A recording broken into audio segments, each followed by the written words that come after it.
to this virtual platform for this flagship program, that is NEP Orientation and Sensitization Program.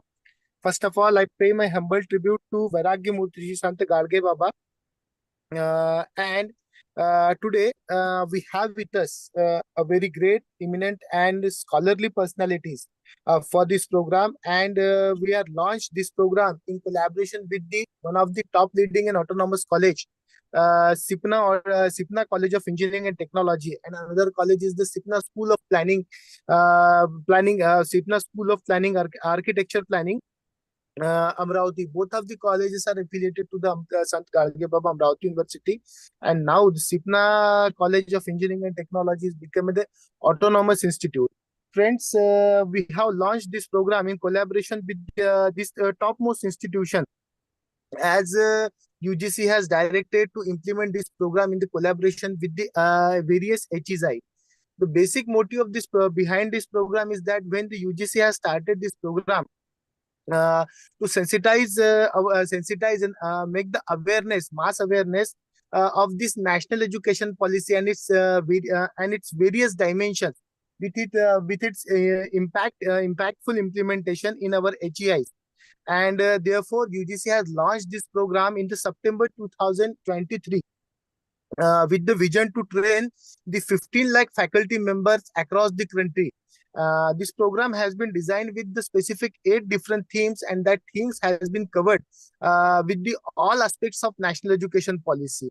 So, with in the next 8 days, we will cover almost all these aspects of national education policy that has been designed with this specific theme of that program. And definitely we will cover the objectives of this program to sensitize and aware our faculty member towards this implementation of national education policy.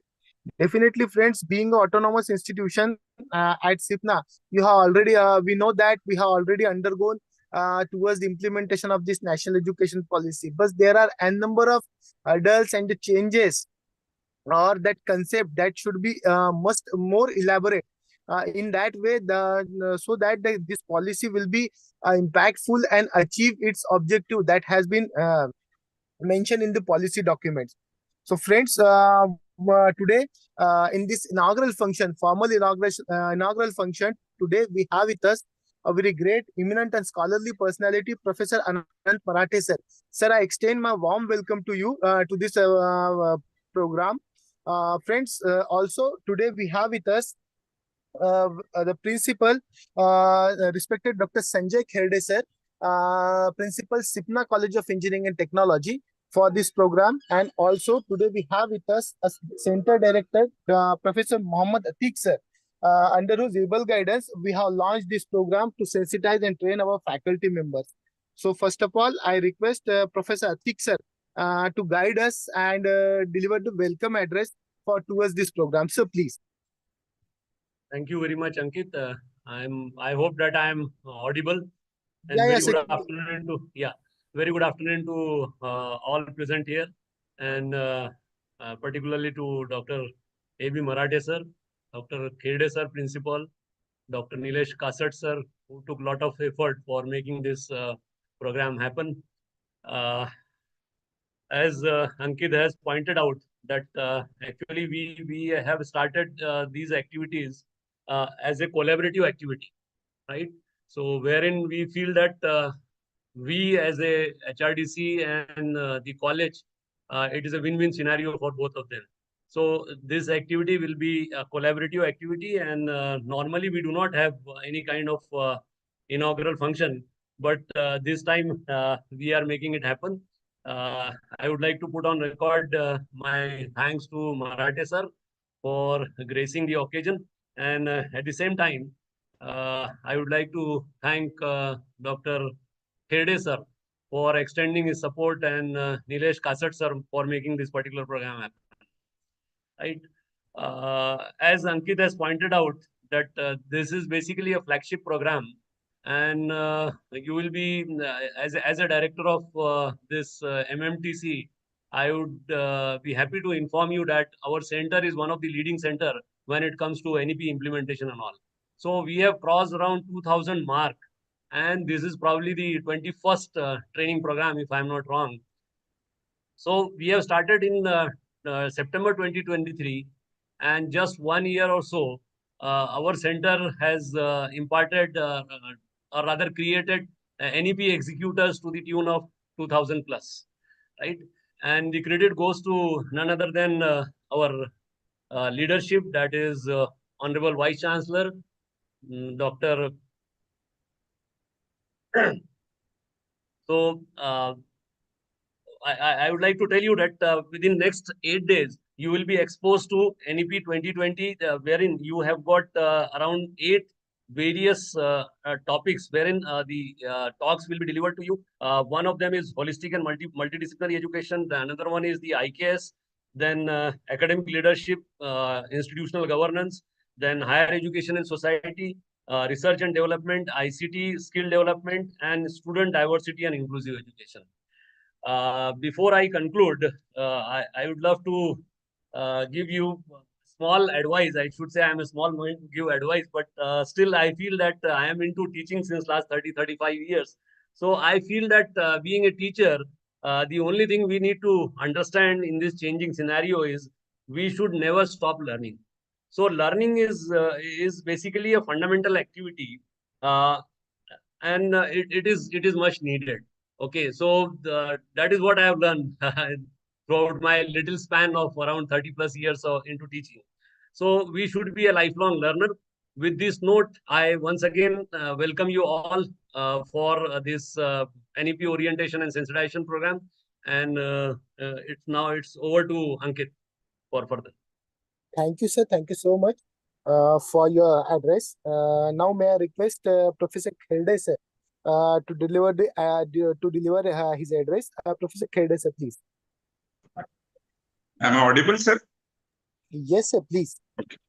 Very good afternoon, everyone. I'm really excited and very happy to share this online platform with the MMTTC. Basically, the credit goes to Muhammad Atik, sir, who give us the opportunity to be a co-host in this very important mission of spreading the awareness about the national education policy. We are very fortunate that the opening batsman for this one is nothing but our mentor and guru every time, who bless us with his word of wisdom, Dr. A.B. Marathe, sir. We are very fortunate that recently he had been to our place and addressed our induction program of first year new batch in the autonomous status. We know that one from 2020, for last 4 years almost, from 30th of April, NEP was introduced. And from that one, various institutes are working on this one. But this year is a very crucial year because meantime, because of Corona pandemic, the things were got delayed. But now it's a high time. Last year, the autonomous and the granted college went for the NEP implementation. And from this year, it has been mandatory for each and every institute to implement the policy. I'm really thankful to the university officials, the coordinator like Ankit, my fellow colleagues, Kasat sirs, Jawahar ma'am, who took the leads, and actually we are making the things happen. We had number of opportunities where we have learned through the various resource person about this NEP.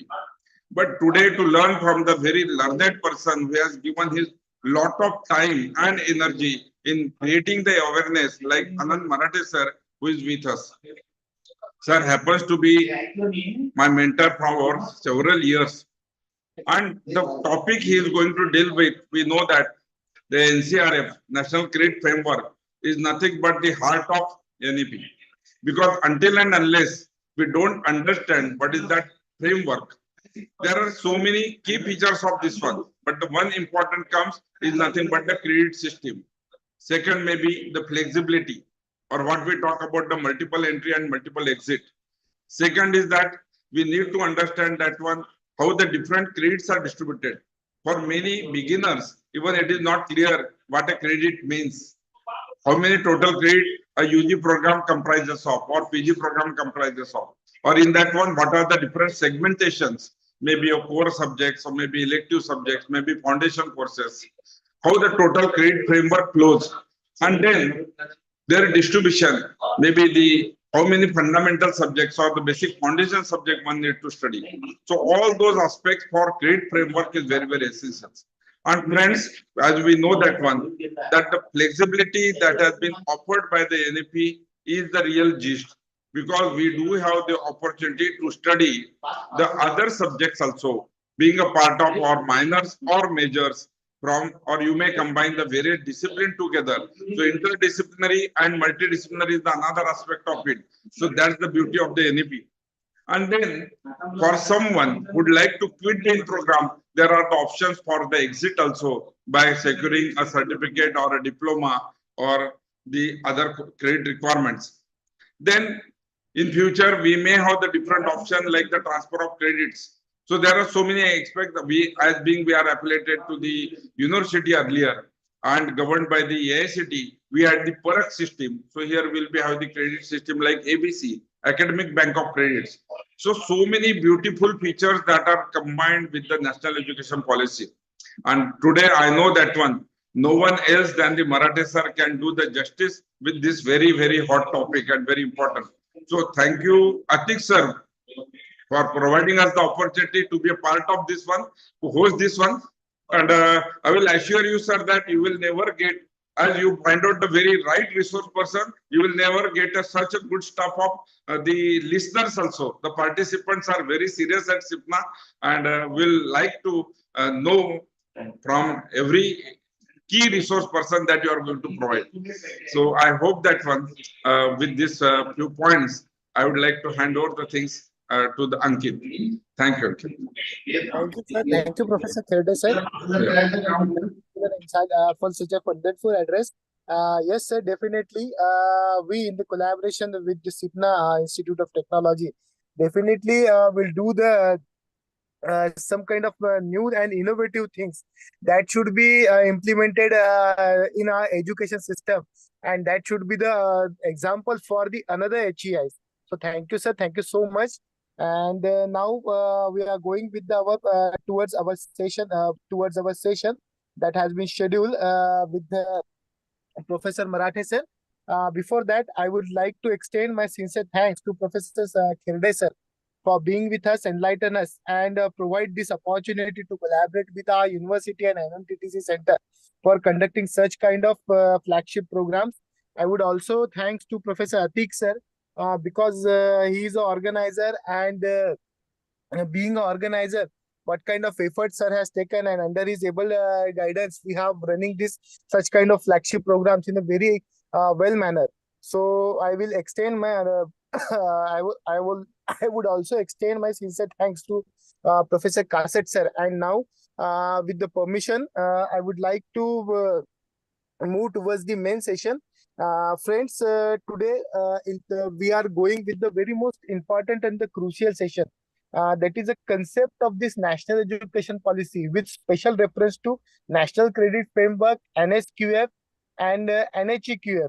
And describing this and delivering this session today, we have with us a very great, eminent and senior personality, Professor Anand Parathe sir. Sir, I extend my warm welcome to you and request Dr. Kasset sir to introduce our Professor Marathe sir. Kasset sir, please. Yes, sir. Am I audible, sir? Yes, clearly. Okay. It is actually my honor and privilege to read the CV and introduce to all the participants about the renowned personality of whole university, Dr. Anant Marathe sir. Dr. Anant Marathe sir, Dr. A.B. Marathe sir is a member of Advisory Council at Santa Gadgaon Amravati University, Amravati, nominated by His Excellency and Honorable Chancellor of the state. He is BTech MTech in Chemical Technology with MBA and PhD also. Under his supervision, 3 PhD students have been awarded. He is an ex-principal at different engineering colleges.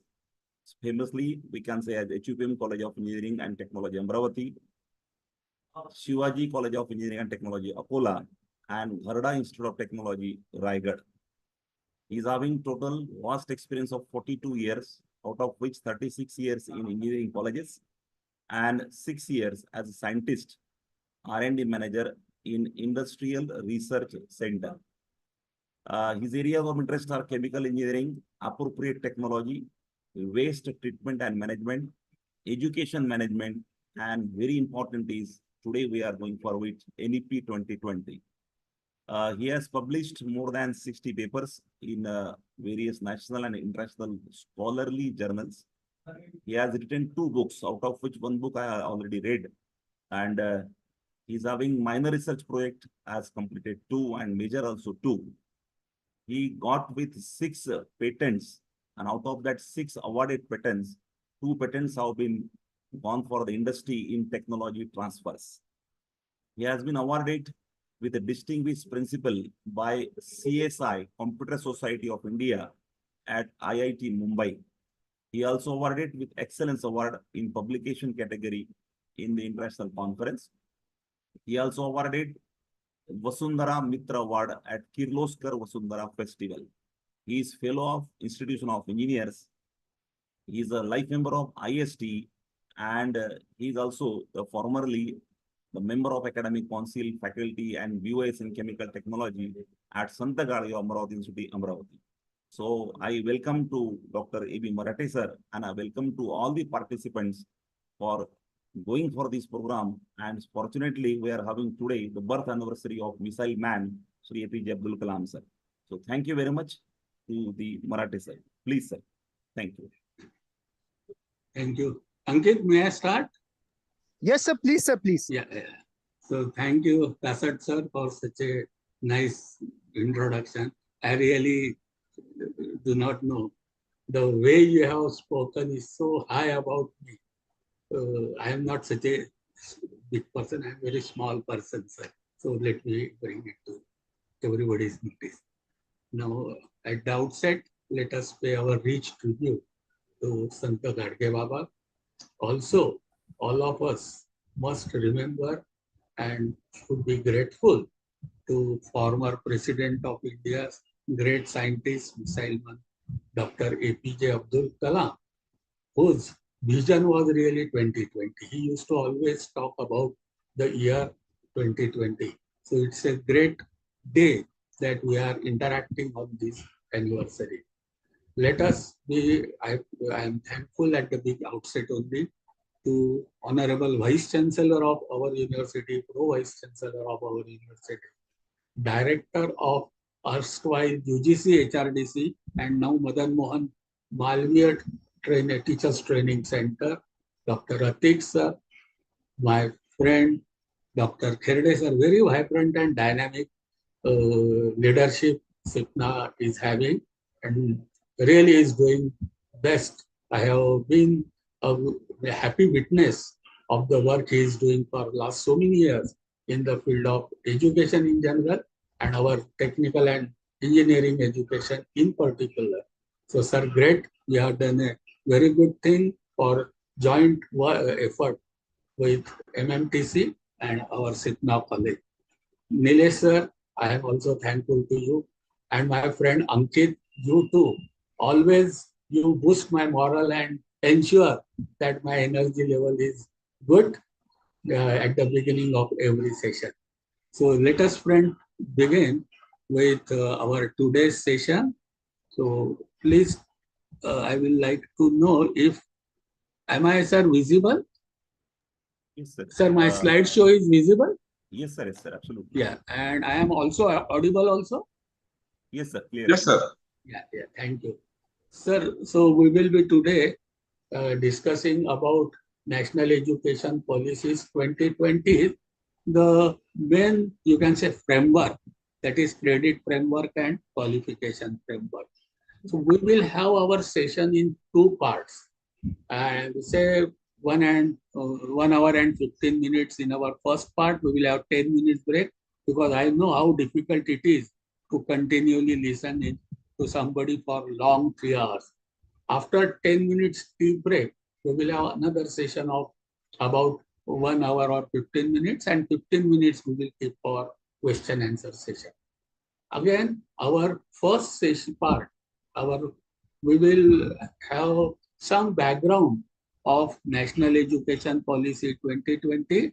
Once this background is clear, some philosophy is clear, then we will be able to appreciate the importance of framework. So our first session, we will have something about, you can say, the philosophy of NEP. So let us begin with a little bit introduction or background of how NEP really came into picture. Friends, let us understand that it is not 1 year, 2 year, or some change of government and some policies change. It is not like that. It is a completely evolved, you can say, document, or it is at a global level churning of the thoughts, and then this document has come out. And its journey has started when our last education policy, which used to be, was called as new education policy, somewhere in 1986. That time when the policy came, very next year, the journey of this NEP 2020 started. It was somewhere in 1987 when Washington Accord came into picture, and we, the engineering fraternity, are very well aware about Washington Accord, which necessitated NAC and NBA. So that was the step when globalization, benchmarking, standardization of higher education in general and engineering education in particular started. So we can say that that was the starting point for this policy as well. Second event was somewhere in 1992 when India has, as a national policy, accepted liberalization, privatization, and globalization as a national policy. And this globalization, that time many of us in education were not aware, but education as a service sector was involved. So second, you can say, event or milestone was accepting government of India or our country globalization policy. Third milestone was somewhere around 1997 when UNO adopted the document popularly known as Our Common Future. It was submitted by a committee headed by Norway's Prime Minister Britland, and whole world was really shaken when that document, Our Common Future, came into existence, and concept of development was completely changed, and complete world, all countries, more than 187 countries, accepted, signed that document. What was that document? That henceforth, concept of development will only and only be sustainable development, and when 17 sustainable development goals came into existence. Why it is related with our education policy? Because once that document of Our Common Future was accepted, somewhere from 1997 to 2004, there was, you can say, Johannesburg Declaration, and in 2004, the important declaration, which is known as Bones Declaration, came into existence. What was that Bones Declaration? That the concept of sustainable development will be on the shoulders of education sector, and in general education sector and technical education in particular. So now the Earth's complete development pattern, the model, the technology, the awareness, everything came on the shoulder of education sector of throughout the world. And then intense interaction at national, international level started. And through that, you will find those were the all milestones, and you will find its reflection in policy. One more change or milestone was IT revolution. All sectors were revolutionized, particularly when finance and banking sector has accepted the IT revolution in their operational methods.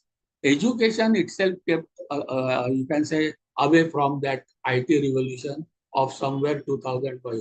But after that, around 2010, importance of online education, and then COVID has made it mandatory that if inclusiveness and spread of education is required, it can only be done, and it can also be done using IT technology. So all these milestones you will find they have got their own reflections in the final document which came out as National Education Policy 2020. ISRO chairman Kasturi Rangan sir was the chairperson of the draft committee. All stalwarts of education were there, and wonderful document came in 2020. In fact, it was almost draft was ready in somewhere 2015, but some corrections, etc., some procedural part, and it came into existence in the year 2020. Now, why this initial few minutes I have invested on giving background? One thing everybody of us should understand that this, even though it is national education policy, but it is something towards globalization of education, and everything is going to get aligned with international benchmark standards, and there will not be anything like local education. Local will become national and national will become global. So local, national and global, this is the journey through this document our country will be going. Now, the foundation of this policy is 5 pillars. We have to understand those 5 pillars because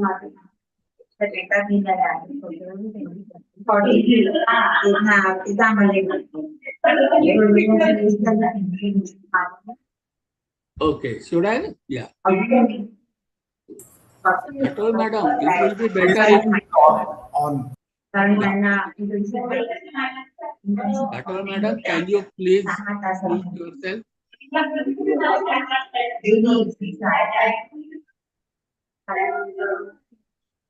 Ankit, please request Datal madam to mute. Yeah. So it is based on 5 pillars: access,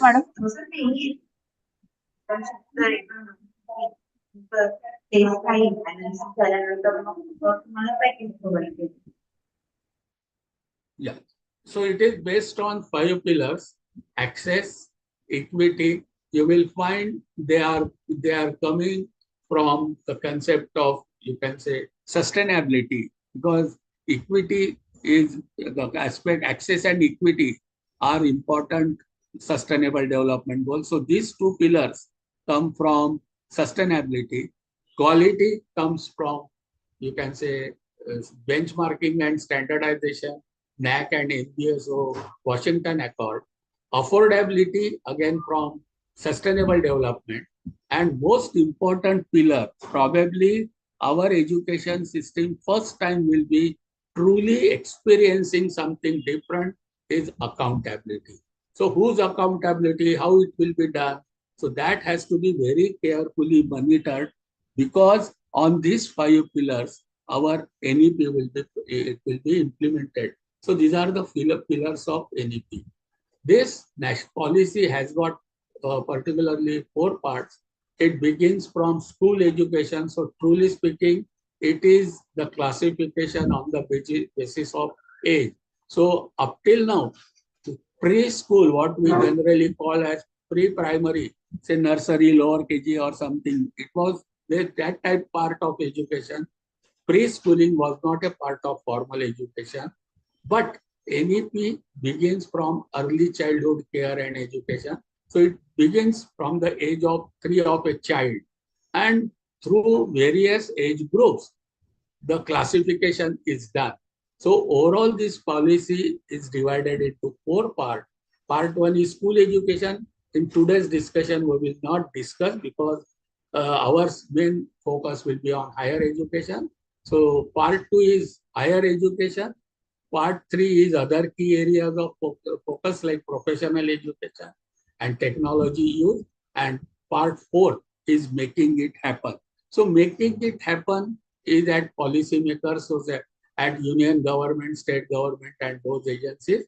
So for in today's discussion, we will be mainly focusing on higher education part.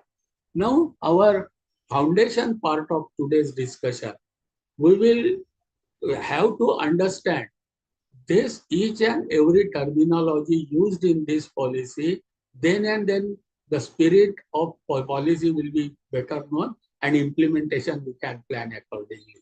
So this national education policy.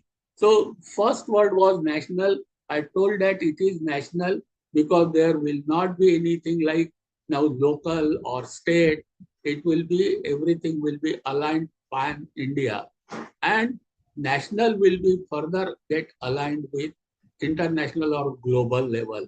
So that is why in true spirit, this policy will be a national policy. So whether institution is located in one part of the country, maybe at Amravati, or whether it is at Chennai or Mumbai or Kashmir or anywhere, the basic structure will be identical, and it has to be aligned with global levels.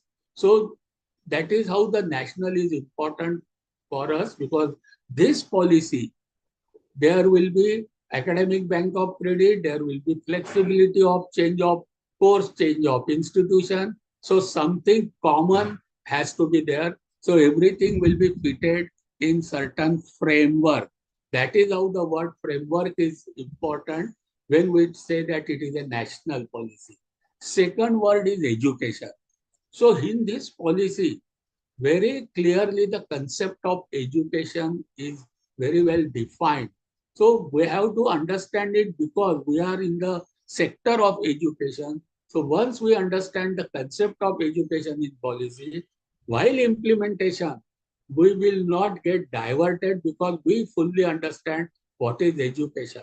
So this policy has given a very good, you can say, information about the concept of education from Western thoughts like Socrates, Plato, and Aristotle. But finally, the definition which is accepted and which we find in this document is Swami Vivekananda's, you can say, concept of education. That is, it is the manifestation of divine perfection, which is already within an individual. Now, once this concept is accepted by policy and we have to accept and implement it, what is the takeaway for us is that what we are doing by, we say that I impart education. What we are doing is that we are trying to manifest the already perfection which is already there in the individual. So our role as a teacher is now slightly changed towards a facilitator. So whether it is university, whether it is institute, whether it is teacher, our focus will be in the role of facilitator rather than preaching something. We are no more a preacher. I tell somebody, listen, that concept will not be there. Our role will be the facilitating the perfect manifestation of the inside things. So it will be something like inside out. So this is the, you can say, the important takeaway from this first part of this, that what is education as per NEP document. Second thing, education with manifestation, and it should be in the form of integration of complex of knowledge, attitude, and skill. So everywhere in this policy, two things we will find. One, the word learning and learner will be there. Teacher and teaching, you will find it at minimum place. Everywhere it will be all about learner and learning, because it is the person, individual, who will be taking out his inside from all whatever qualities inherently that individual has. That learning is to taking out those qualities. And second thing, we will find that those attributes will be of three parameters: knowledge parameter, attitude parameter, and skill parameter. So whether it is credit based or qualification or any other part, you will find it will be revolving around three domains: knowledge, skill, and attitude. Now, once we have understood what is education, it is we must understand, as per this policy, what is the aim of education. Very clearly, unequivocal, you can say, language, it is clearly stated the purpose of our education system. We will have, all of us will have to get aligned with this purpose and aim. It is to develop good with rational thoughts and action, compassion and empathy, courage and resilience, scientific temper and creative imagination. So personality part of it, probably in earlier education, this component was either missing or was in very small, but it will be almost 1/3 part of the education system to develop the behavioral, attitudinal, you can say value system and ethical part of personality of any individual. Second is the to produce engaged, productive and citizen for building equitable, inclusive and plural society as envisaged in our constitution. So this part is this is the very purpose of the education system, and its aim will be not only cognitive development. See, earlier we had an academic stream type of education where cognitive or knowledge component was given more thrust, but when NEP we say that is implemented, it will be cognitive development, that is knowledge part, 21st century skills and well-rounded individual personality with character. So our education system will have three essential components, whether it is humanities, whether it is science, whether it is commerce, whatever may be the stream of education, whether it is, you can say technical education or academic education, general education, professional education, but any type of education, that education system will have these three components, and the policy says that these three components, you can say this complex of these three components, when it is imparted, it will help for manifestation of perfection. So this is the root of manifestation. So we have to understand that we will be working in three domains henceforth. Now, for that, what is the root given?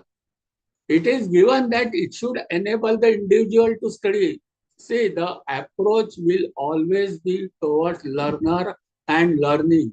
Nowhere we will find what teacher will teach. You will always find individual will study, learner will learn. What will learn?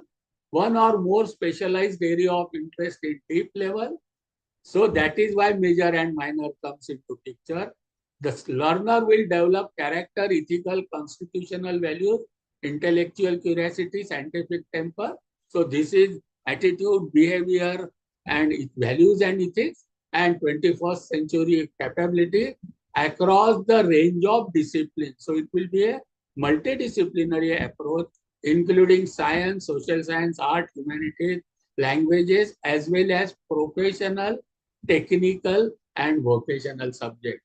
So this policy talks about multidisciplinary approach. So whether we are in vocational or professional, whether we are in social or arts, a person will be given exposure in multiple areas, then and then he will be useful to the society. The last and important part about the fundamental of this policy, the policy answers the question, what for education? So it answers what is education. It answers what do we mean by imparting education. And third question also it answers, what for education? Now here the accountability pillar is very important. Tomorrow our assessment probably will be done on this one line, what for education. So what for the education is to be provided? It must prepare students for meaningful and satisfying lives. Friends, here satisfying, happy life word is used. Success is not used. And important word is meaningful.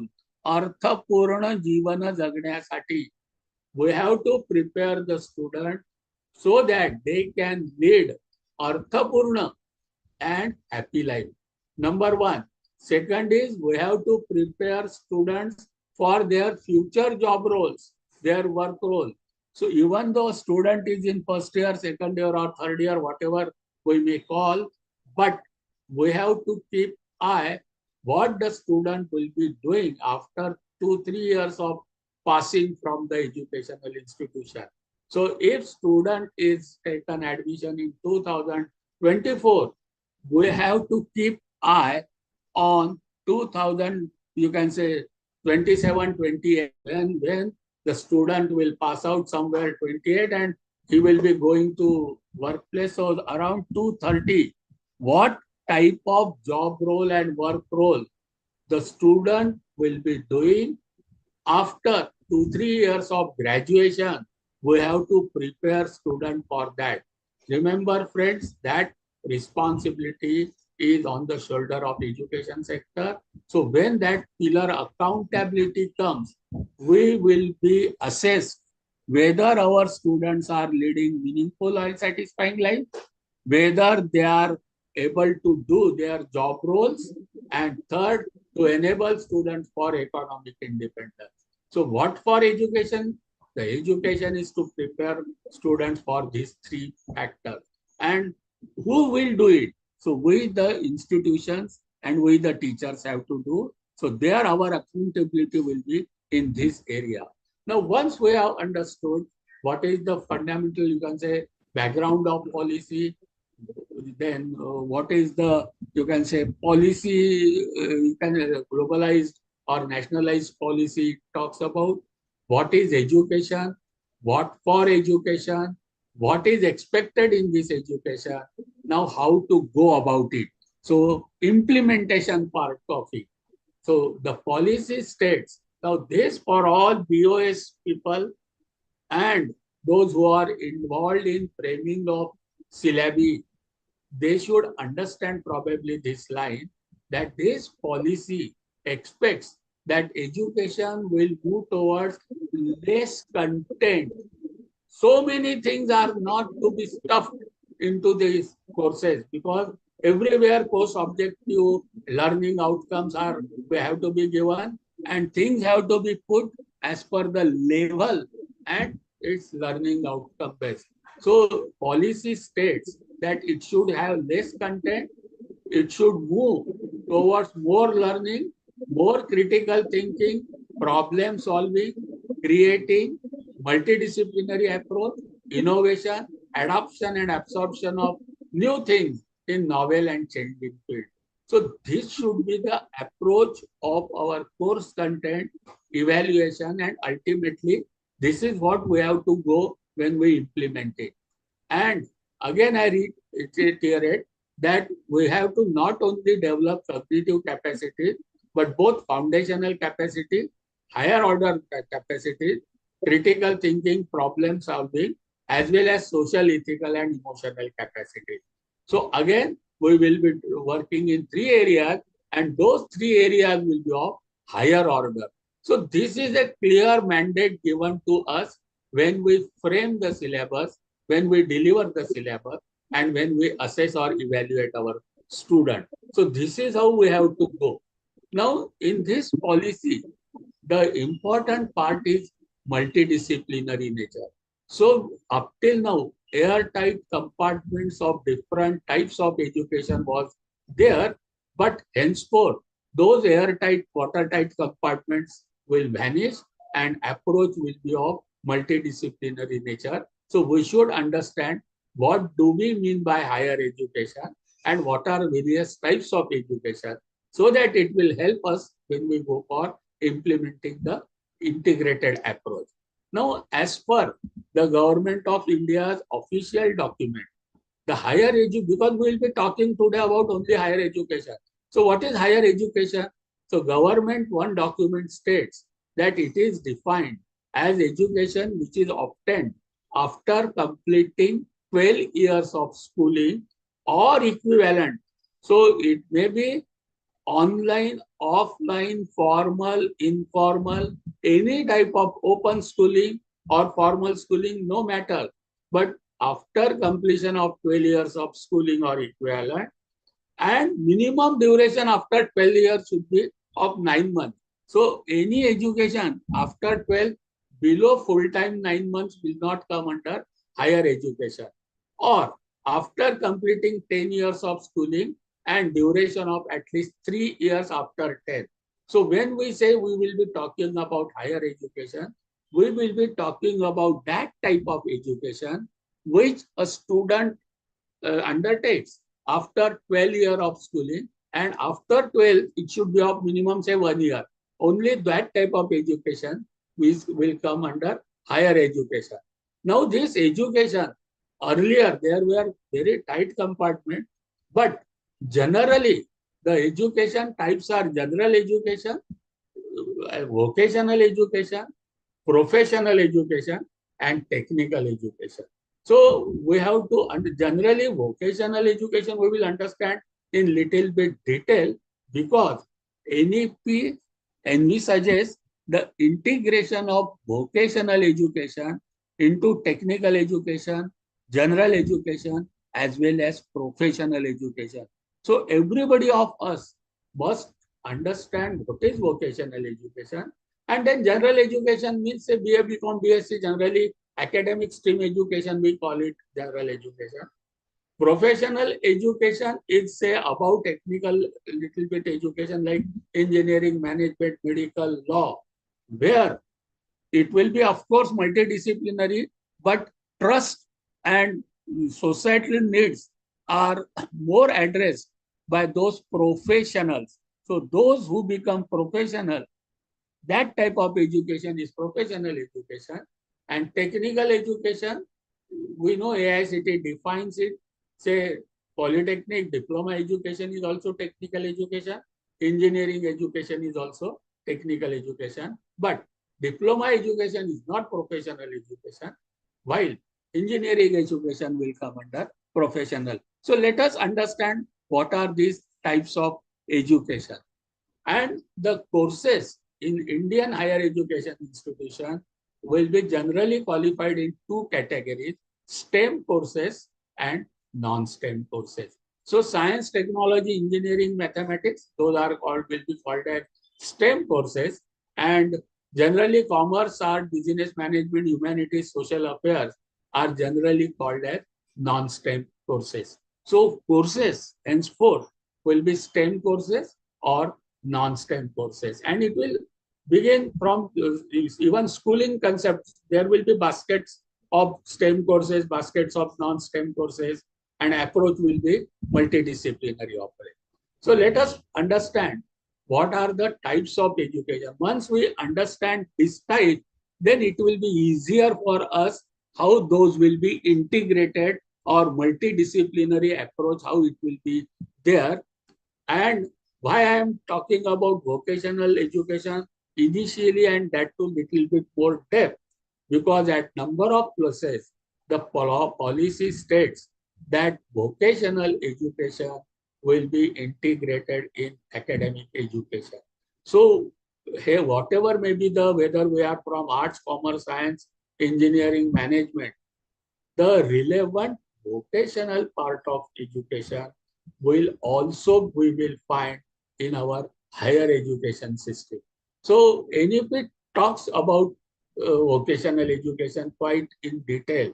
It is given in part 2. So again, vocational education you will always find complex of knowledge, attitude, and skill will be common for everybody, every type of education. But in the case of vocational education, this complex will be for a particular occupation.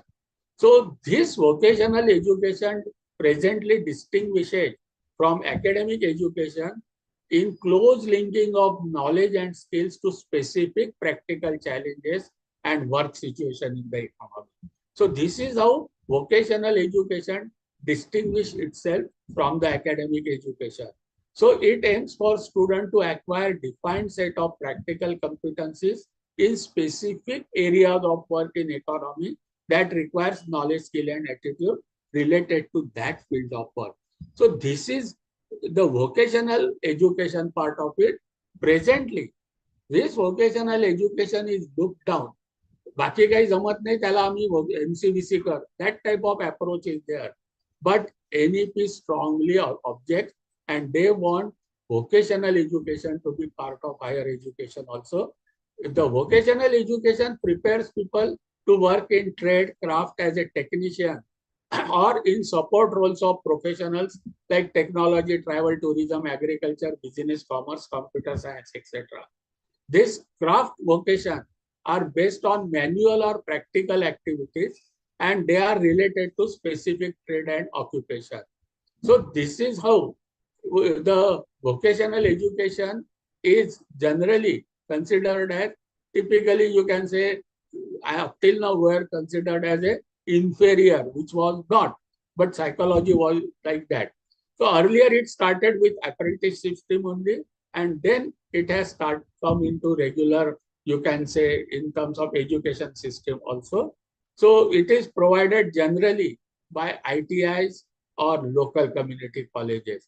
So this vocational education up till now is provided by generally ITIs or MCVCs like courses. So it was focused on grade 11 and 12 or dropouts. And the student coming from these MCVCs, grade 11 and 12 with vocational subject did not have well-defined pathway. And it was not their higher education, mainstream or academic education, they were not easily admitted. So that type of thing, the NEP wants to remove. Now, henceforth, vocational education will be integrated. So it will be done phase-wise. So every secondary schools or colleges will be collaborating for vocational education with industry or sometimes with polytechnic too. So vocational education has got again two components. One is knowledge component, second is skill component. So it is generally procedural knowledge. So we know that there are two types of knowledge streams. The second one, procedural knowledge part, is generally in the part of vocational, you can say, vocational education stream. And second one is the competency. So the vocational education had procedural knowledge and competencies such as in-depth basic skills and allied knowledge of work, and it's associated with material and procedure, and essential values and working in specific vocation. This is how is the sphere of vocational education presently. And this is what we understand by vocational education. So there is a separate credit framework and qualification framework for vocational education stream as well. So it is known as NVTQF. We will see what is that qualification framework. But the takeaway for vocational education is that this vocational education will also be the integral part of higher education henceforth. So we have to make provisions for integration of that into our higher education system. That is the mandate of NEP. Second type of education is technical education. Now it includes degree and diploma program in engineering, management, architecture, town planning, etc. So it prepares the student as well as academic and vocational preparation involving applied science and modern technology. It emphasizes the understanding of practical application of basic principle of science and mathematics rather than attainment of proficiency in manual skills, which is the primary concern of vocational education. That is how the technical education differs from vocational education. And the objective of technical education is preparation of graduates for occupation that are classed above the skilled workers, skilled craft, but below the scientific or professionals. So these technicians are the product of technical education. They are above skilled workers, but below the professionals. Now, technical education is distinct from professional education. Professional education places major, you can say, thrust on theory, understanding, principle of a wide body of subject matter designed to equip the graduate to practice authoritatively in the field of their science, engineering, law, or medicine. So vocational education is different, technical education is different, professional education is different. Now, professional education's main emphasis on theory and understanding, And their preparation of professionals involves education of ethics and importance of public purpose, because trust is the important parameter when the term profession comes into. And professional education centrally involve around critical interdisciplinary thinking, discussion, research, innovation. That is why professional education cannot take place in isolation. This is the mandate of, you can say, NEP for professional education. So I feel we have understood the takeaway from up till now discussion is we have understood what is the, you can say, background of that national education policy. Now, when this policy is accepted and being implemented, where our journey is from local to national and national to global. So local to global journey has started. Throughout India, all, you can say, format of education will be under certain common framework. So framework will be common. Within the framework, every university, every autonomous institution will have liberty or flexibility, but framework has to remain same. And we have understood what is education, what for education, what are the components of education, what are the types of education, and henceforth these various types will be integrated, say vocational, technical, general, and professional education. All these 4 different types of education will remain there, but there will be flexibility and provision of integrating and transferring a student from vocational to technical, technical to general, general to technical, and all of them later on to professional. So that type of complex and flexibility will be the operational part of NEP. So these are the takeaway.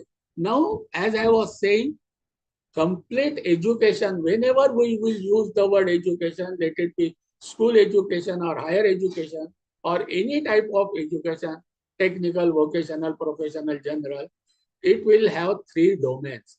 One will be cognitive, second will be psychomotor, and third will be affective. So what is the takeaway for us? Whatever syllabus, whatever course content we are designing, we have to ensure that all these 3 domains are, you can say, included when we plan for any education. Now this cognitive domain, that is knowledge domain. As I was saying, there are 2 types of knowledge. One is descriptive knowledge, other is procedural knowledge. So procedural knowledge we have understood in vocational education. This is knowing how. So how to communicate. So it more talks about abilities and skill applied in through the form of knowledge, not through hands-on, but it is on the basis of the knowledge, the knowing how. And descriptive knowledge is knowing that. So we have to ensure the student get higher levels of both descriptive knowledge as well as procedural knowledge. So this descriptive knowledge, we know, cognitive domain, Bloom's taxonomy, all of us are aware. So it will be at 6 levels. And those 6 levels are remembering, understanding, applying, analyzing, evaluating, and creating. What we have to understand for higher education is that remembering and understanding are the lower level of cognitive domain. Probably at school level, remembering and understanding may have some thrust, but in higher education, these 2 parts, stages, remembering and understanding, will not find large space in our higher education system. Do we to say that remembering is not required? It is required, but it may be essential, but not sufficient. Understanding the concept, is it not required? Yes, it is required, but it is not sufficient. So we have to ensure when we design the syllabi or we impart the syllabi or when we evaluate or assess, it will be completely, education is getting converted into competency-based education. level-based education. So level at which the student, even in higher education, there will be various levels like level 4.5. We will see it when we go to qualification framework. But let it be any level, let it be 4.5 or 5 or 5.5 or 6, we have to ensure that thrust should be on applying, analyzing, evaluating, and finally on creating. And when we design our COs, or you can say learning outcomes, our thrust will be not at the end of the course, student will be able to remember that type of thing we cannot plan. Little bit of understand, but more on the student will be able to apply, student will be able to analyze, student will be able to evaluate, student will be able to synthesize, create. Those will be our outcomes or objectives.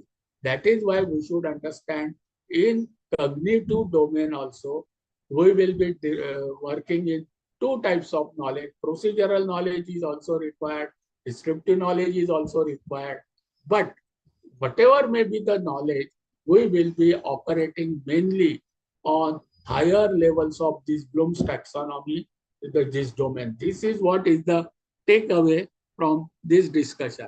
Now, second domain is the psychomotor domain or skill domain. Skill, or you can say psychomotor. In engineering, it was already there, but other than that, say in general education board also, earlier it was more towards academic education, but that education will also have this second component, that is skill component or psychomotor component. So it will have competencies, capacities, and learning outcomes when we talk about this domain. So this capacity or skill is the ability, needs to be consistent and repeatable, and it needs to be adaptable to different situations. Mandate is very clear that students should be able to exercise the ability successfully, not only just once, but many times consistently and accurately, and should be able to work with different material, different processes, and different numbers. This is what is the expected from the skill domain by NEP. And it will have two things: competencies, they are the learning achievement, and learning at outcomes are attained over a period of time. So we have to ensure that competencies are also imbibed and learning outcomes are also imbibed in this domain. Here also you will find there are 7 stages of doing and skilling, from perception to organization. So perception, set, and guided response are lower stages of this domain. So we may say that get, set, go, that type of thing may be applicable more on schools or at the most level 4.5 of higher education. But whatever psychomotor domain we will be designing and say and operating, it will be more on top 4 stages of mechanism: complete, overt, response, adoption, and organization. So this we have to understand even for psychomotor domain. Our perception, set, guided response, that is set, get, set, go, something like that. Those will not be there in higher education, skilling, maybe in laboratory, but more we will be operating on these higher 4 stages of psychomotor domain. So each of us should understand what do we mean by cognitive domain, what are the stages of cognitive domain, and which stages we in higher education will be operating. We should also understand the psychomotor domain or doing or skilling or training domain, and we have to also understand its stages, and we should remember that we will be operating in top 4 stages. Now, when we will see the qualification framework, that time you will realize what is the importance. Those statements of level, they will change. There, we will have to recollect what we are discussing in this first part of our session. Third domain, where everybody of us will be operating, will be values and dispositions domain. Now, values are beliefs, what is right and what is wrong. And dispositions are attitude and perception that form the basis of behavior. now our student will be global student. They will not be citizen of only nation or state or any local, you can say, area. Our students will be operating in global arena, and value systems, ethics system, and their behavior must be in accordance with expected global level.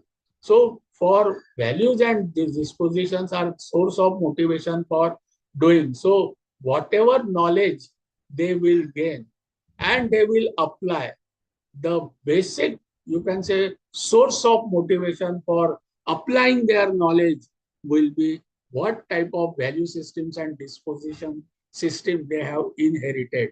So our accountability will also be in this area, whether we are able to imbibe value systems, ethical systems, and proper attitude and behavior into our student. So these three domains we will be, friends, operating. Here also in affective domain also, there are 5 stages, and we will be more, you can say, operating into top 3 stages of valuing, organizing, and internalizing. Receiving and responding is for, you can say, school level or worker level or skilled worker level. But for higher education, minimum level is from supervisor to very high PhD level. So their value system will be based on top 3 stages of affective domain. So the takeaway for these 3 domains is that we will be operating in 3 domains: cognitive domain, psychomotor domain, and affective domain. And each domain has got various level and stages. Higher education system will be operating in top stages of all 3 domains, and it is our responsibility, and we, the higher education system, will be accountable for inculcating those parameters identified by NEP in consultation with global standard. So when we will discuss qualification framework, you will find reflection of all these stages and all 3 domains in, you can say, in that qualification statement. Now, let us come to implementation part of it. Let me recall what we have done, and then we will go for our framework part. Now, we have understood the background of national education policy, and all of us now accept that it is the evolved document right from 1987 to 2020. Lot many discussions at national, international level. Then this document has come out as in the form of policy. It has got impact of various international commitments, including, you can say, our Common Future document, Washington Accord, Sustainability Development Concept, IT revolution, and internationalization and globalization of, you can say, whole world. So now we are a part of globe. Nobody can operate in isolation. So it is a part's journey of local to global. So this is what we have understood. We have also understood what is education as per this policy, what for education, what are the pillars of education. And once we have understood what for education, we know that we have to give 3 domains, the complexity of knowledge, skills, and behavior. That package is to be given. One more thing we have understood, that it is nothing that we can preach and teach and somebody will learn. Learning comes from that individual, and already perfection is available in every individual.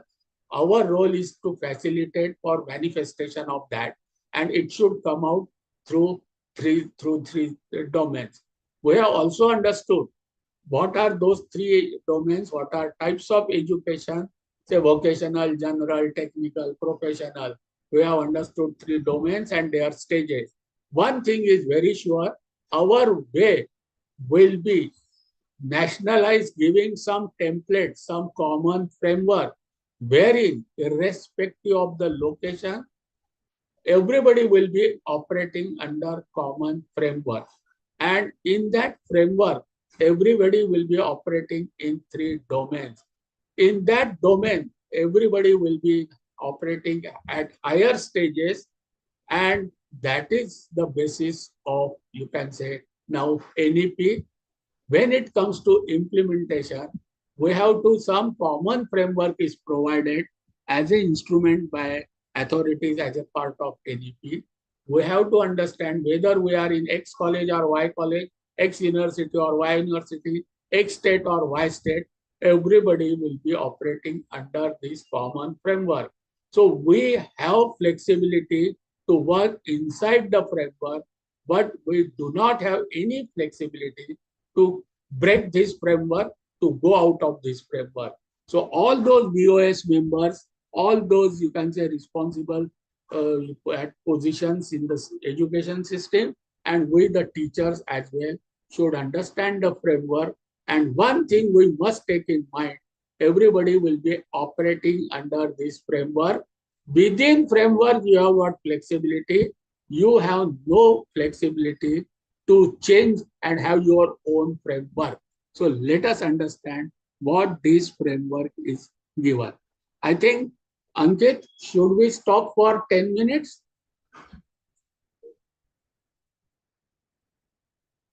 For tea break, or should we continue? Sir, should we continue? Nilesh sir?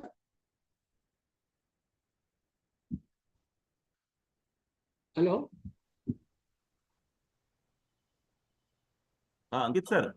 Yes, sir. Sir, should we continue or take a break of 10 minutes for tea? Sir, you can take if you want break. Otherwise, what audience want? You know, now you can say. Okay, sir. No, sir. No problem for continuation. Okay, we will take for 10 minutes break. Or Yes, should yes. we continue, sir? Yes. Continue. Yes, sir. No Okay, problem. chalo, okay. So let us now understand that we will be discussing about the framework. So basically, complete NEP is divided into many framework, but there are 3 important framework. One is credit framework, other is qualification framework, and third is curriculum framework, what they call it as LOCF. So out of these 3, we will be discussing 2 frameworks in detail now for our understanding. So first is credit framework. You will find it is National Credit Framework. So the word national is very clear. It will be applicable to each and every institution, every university, every higher, whether we are autonomous, whether we are, you can say, state university, private university, or affiliated college. Everybody will be operating under common credit framework. And this common credit framework is aligned with global credit framework. So this is how our journey in terms of credit framework is from local to national and national to global. So what is that? So credit framework is based on basic principle that credits are function of achieving desired learning outcome for a program, for a course, for a training determined by successful assessment. What does it mean? Anything, wherever learning happens, creditization of all activities have to be done. So whether it is sports, whether it is cultural program, whether it is tour and visit, whether it is apprenticeship and internship, whether it is laboratory, whether it is tutorial, whether it is theory class, whether it is assignment, whatever learning activities are there, they have to be creditized, number 1. Now, creditized will be for program, for the course, for the training, anything what to do, but important word is determined by successful assessment. So please friends, take one point for we are, you can say, for comfortable, for creditizing theory, practical, and project. For years together, we are doing it. For seminar and project, we give the marks. For laboratories, we internal, external examination.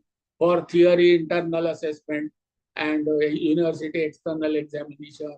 And we are conversant and comfortable for giving. Earlier, we used to call marks. Now it will be, let us call it credit also. We are conversant with it. But there are many new components. There is nothing like extracurricular, everything is co-curricular. Now we have to give credits even for, you can say, internship, for sports, for cultural participation. So there we have to understand that when we are creditizing all learning events and activities, it is mandatory that it is to be done only after successful assessment. So rubrics of assessment is the challenge for co-curricular activities for us. But this framework is the basic principle. Everything learning should be creditized, and that creditized has to be given after assessment. So these are the two basic principles of the system of credit framework. Now, what are the major dimensions of this national credit framework? So credits can be earned by academic education. It can be earned by vocational education skill program, because vocational education and training skilling will be the integral part of academic education. Henceforth, they will be integrated. So through that also credits can be earned. Credit can be earned by experiential learning, proficiency, or professional levels acquired. So anything and everything where learning happens, credits have to be given. So those are the major components of credit. Now how credits have to be given? Now credits assignment are related with learning hours. So many times in our university framing syllabi also, sometimes some of the BOS have slightly forgotten this point. So I reiterate importance of this point. Now, as per NHEQF and NSQF and NCRF, this framework proposes for 1 year of learning, there should be minimum 1200 learning hours, and 1200 learning hours after assessment will entitle the learner to get 40 credits. So friends, let us understand, we used to talk about 1 academic year. So, okay, 1 academic year, first year, second year, third year, fourth year, no problem, you call it.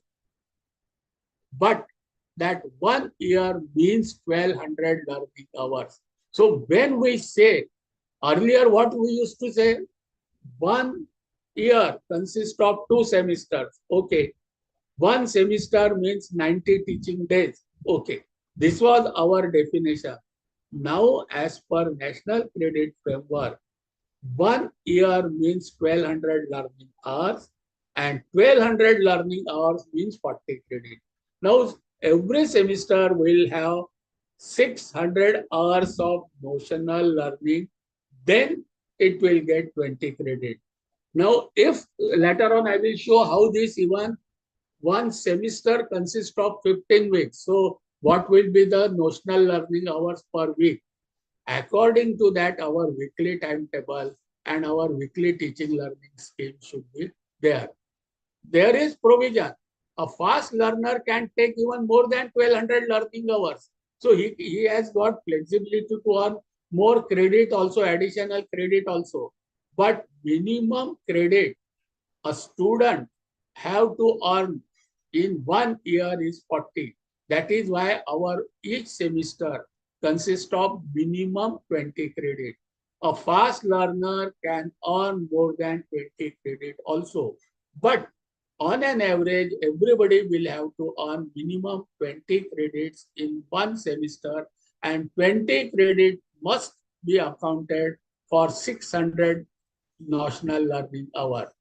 So for every 1200 hours of learning, student will earn 40 credit. This is the thing. Now, what do we understand by learning hours?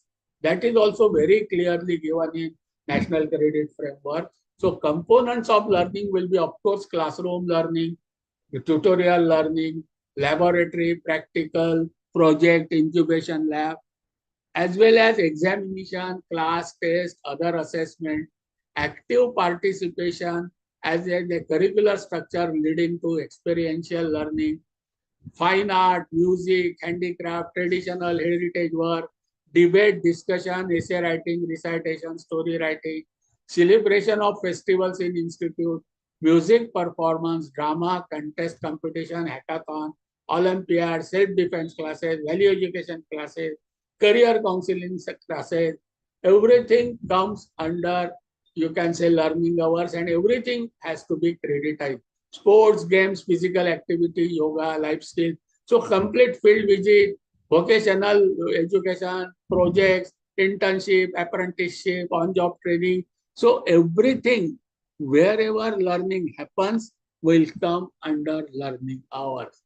Now, if we, you can say, give the exactly what is to be done in each semester. So when we will design our teaching learning scheme, or when we will design our academic calendar, or when we will design our course diaries, please ensure academic calendar, we have to ensure every semester must have minimum 600 learning hours.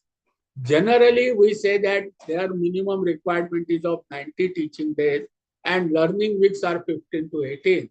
So minimum learning hours per week should be 34 if there are 18 weeks in a semester as per academic calendar. If there are 15 weeks, then 40. So academic calendar, if it is shows 15 weeks in a semester, then per week learning hours should be minimum 40, and it should be evident in our scheme. And if it is 17, 18, so 34 to 35. That is why government resolution GR, which came out for implementation of NEP, they have specifically mentioned minimum weekly learning hours should be 35. It is very clearly mentioned in that GR also. It is also given 1 year, 1200 learning hours should be there, and that will make it student to earn 40 credit. So friends, one takeaway, please go through all your schemes of teaching learning given by university. Please see that in that teaching scheme, you will find serial number, then vertical of NEP, major, minor, etc. Then periods per week, hours per week, then credits per week. So see the total of hours per week comes out to be 34 to 35. Generally, it will be 27, 28. So you add plus assessment and self-learning, minimum learning equal to minimum learning hours of 35, 36, and credit will be 20 to 22, 20 to 22. So this is what is the mandate of National Credit Framework. In some cases, I have found that we have not prepared our NEP schemes where our learning hours, sometimes it is shown as 24 or 28, 32. Please make it plus other learning equal to, so we don't, teacher's load or student load does not get increased, but that summation of learning hours should not be less than 35. That GR also very clearly specifies. Now, learning hours, and what is the relationship between learning hours and credit? For theory on tutorial, 1 hour per week of learning is equal to 1 credit. Now, from where it has come?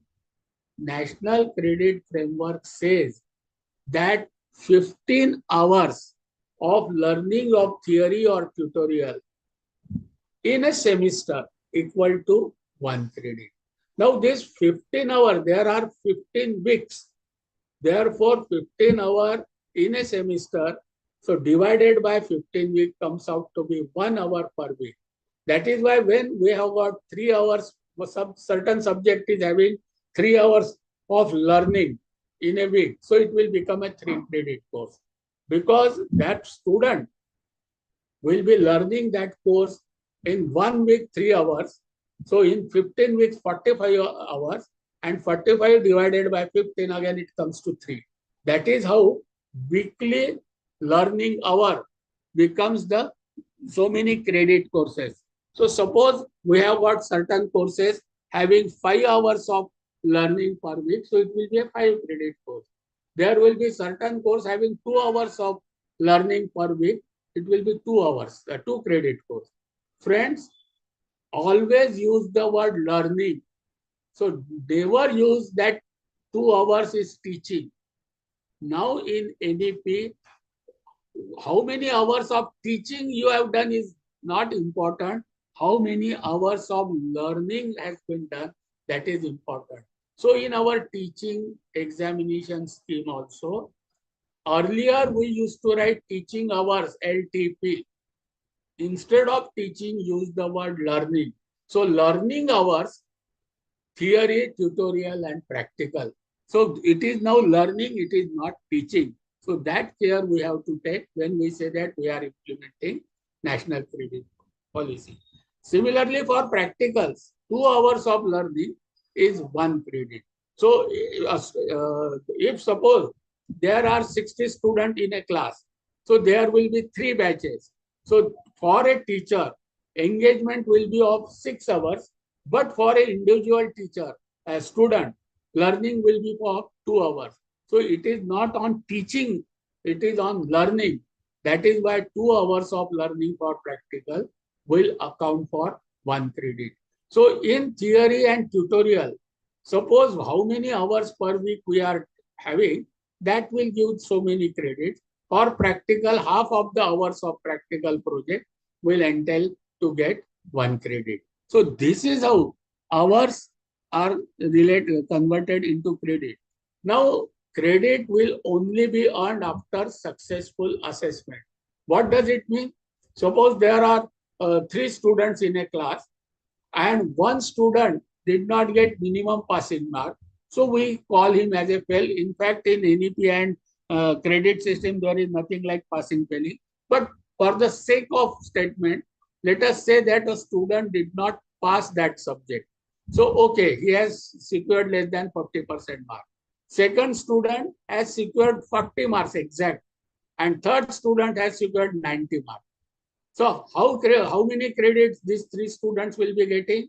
Since the student who did not get minimum passing mark has not successfully completed assessment, he will not get any credit. But other 2 students, whether he has got 40 marks or 90 marks, since both have successfully completed the assessment, both of them will get same credit, mark will be different. So ultimately, credit, CGPA, etc., that credit point, it will be reflected about what marks they have got. It will be reflected in grade, but it will not be reflected in credit earned. So once a student passes that examination, the student gets the, you can say, design credit for that theory or that practical subject. So that is how the credits are related with learning hours, and the students are able to earn the credit after successful assessment. So this is the very important document, in my opinion, to prepare our teaching learning schemes. Ensure that learning hours are not shown below 35. Ensure credit total per semester is not below 20. This is how. And for theory, it will be 1 hour, 1 credit. For practical, 2 hours, 1 credit. So this is the credit, you can say, framework in short for our NEP implementation. Second important part is qualification framework. Now, anybody will like to know more about credit before I go to qualification framework? Anything which requires some additional explanation? Praveen sir, Nilesh sir.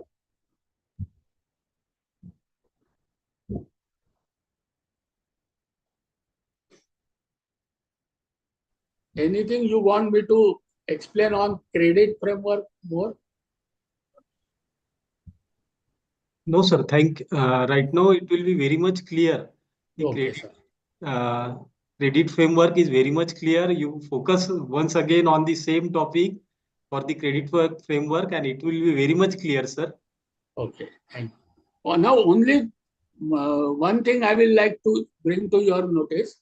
Now, creditization is to be done for every learning. But here I have mentioned only theory, tutorial, and practical. So what about internship? What about co-curricular? What about sports? What about, you can say, cultural program? What about field visit? Everything will have to be creditized. So it's successful assessment part. So we will have to design rubrics. Till university provides us rubrics, we at the institutional level will have to design rubrics, and on the basis of rubrics, assessment will have to be done. And once successful assessment, then suppose 30 hours of field work or project work or field project, or you can say internship, whatever hours, 30 hours of internship is done or field project is done, and its rubrics are assessed. And on successful assessment of those rubrics, we have to provide the credit to the student, because for those components also creditization is to be done. How to give credits for sports, how to give credits for, you can say, cultural activities. So we have to devise some of the ideas which in CBCS we had already implemented, and some ideas we have put up in university. Probably some formal document may come out. Is that suppose I want to give assessment, some credit to the student participating in sports, then I may categorize. If it is college level, you can say class sports, and how many sports a student is participating, whether he is participating in one sport or two games or more than 2-3 games. So that we will have to keep the rubrics, and for each participation in class or between the class in intra-collegiate tournament, we may give for each sport 1 point. Say a student goes for intercollegiate, university level intercollegiate, then if he is participating in one particular sport, we may give 2 points or 3 points, more than one for each sport, 2-3 points. Like that, when that total comes to 10 points, we may say that, okay, now this 10 points earning is equivalent to 1 credit. So that type of system we will have to devise. If a student represents university at state level, then we can say that, okay, directly 2 credits we can give. If the student represents internationally or interstate at national level, we may design, okay, 4 credit. For international, 6 credit. So depending upon the level and the type of participations, either through certain points or through benchmark of the level of that competition, we can give the credit. So credit framework for other than theory, tutorial, laboratory, the rubrics is not given, but learning hours versus credit, number of credits are fixed. 30 hours of project work, you have to give 1 credit. And plus 15 hours they have provided for writing certain their project work. So in total it comes to 45. 30 hours actual working, 15 hours of writer. So that will entail student to get 1 credit. For internship, 60 hours of internship, 2 credit. 120, say 4 credit. So depending upon the hours of internship, so we will have to maintain the data of hours of internship, how to assess successful internship. So rubrics will have to be designed, attendance on the workplace, you can say the feedback of the person under whom the supervisor, under whom the internship is being done, presentation then before the college, then learning outcomes achievement. So like that, assessment will have to be done. rubrics will have to be designed, and according to that, the credits will have to be given. Credits, graded something different. I am talking about credit. Now, grade will be very well defined. Above 90% we get you owe, etc. That credits grade system is well known to everybody. But challenge while implementing NEP will not be for theory, tutorial, practical. We are very well conversant with assessment of it, but probably we may face a bit difficulty initially for non-exam, you can say credit courses like co-curricular courses, internship, field visits, experiential learning. So for such type of learning, probably we will have to devise a proper mechanism of assessment. So that is a challenge, and all of us can. I have given enough. CBCS, we have provided some framework, but more detailing will have to be done so that it becomes acceptable. Because again, remember, our journey is not only in Amravati University. Amravati University will be the part of complete national universities, and complete will be get aligned with international and global standard. So from that perspective, we will have to creditize other activities also. Is it okay, sir? Should we go to next point, sir? Yes, sir. Yeah. Okay. Now, once we have understood the credit framework, let us understand second important part, probably, which is presently I find slightly missing from our present, you can say, university system. I think this qualification framework has to be very clearly understood while framing the syllabus, because when equivalence of degrees will come, when equivalence of syllabi, it will not only on the basis of credit, but it will be based on the, you can say, the qualification framework, whether we are following it completely or not. Now, what is this qualification framework? Let us understand. Now, this document, if anybody can refer, this handbook completely gives the detailed, you can say, way how qualification framework was developed, and you will find with special reference to India. It was a global activity. Again, I repeat, many of the things are at par with global. So global think tanks, global discussions had undergone to design our qualification framework for our country. So we have to understand it is alignment with global standard. This document, National Qualification Framework document, begins with what is qualification. So let us get our ideas clear about when we say use the word qualification. Generally, in a traditional sense, the qualification means somebody has successfully completed a prescribed program of study or training program offered by an educational institution. This is our conventional way of, you can say, sensing the word qualification. We say that, okay, they are formal awards, such as certificate, diploma, bachelor degree, master degree, doctoral degree. So this is what our way of sensing the word qualification is there. They are awards given at various, like certificate to doctoral. Now they are awarded by, this is the most important part of definition of qualification as per this framework.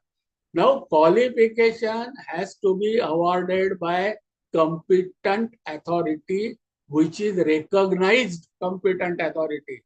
What does it mean? Certificate, I had gone somewhere, I have collected some certain certificate, I am submitting and asking, okay, give me, I have completed that qualification, issue me the certificate or some award.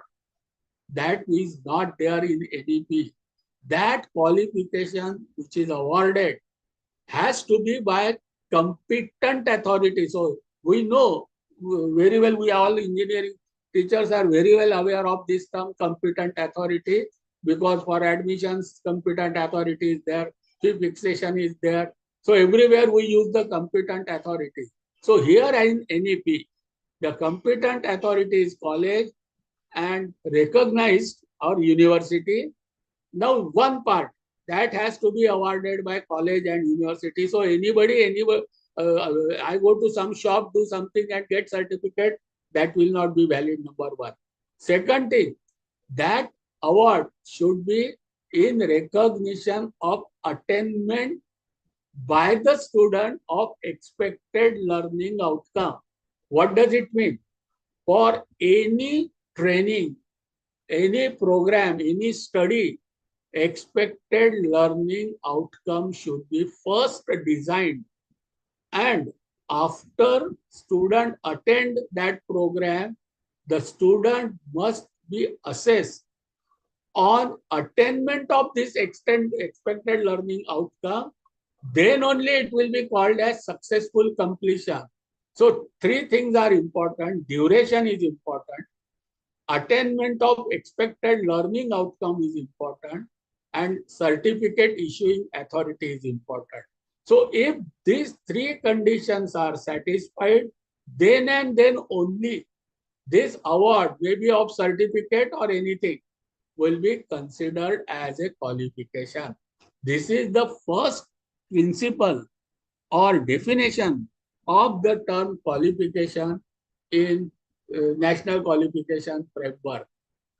Now, again, I repeat, they are only awarded after assessment and evaluation of learning levels. What means it is not only about learning outcome, it is about the level for which the learning has taken place.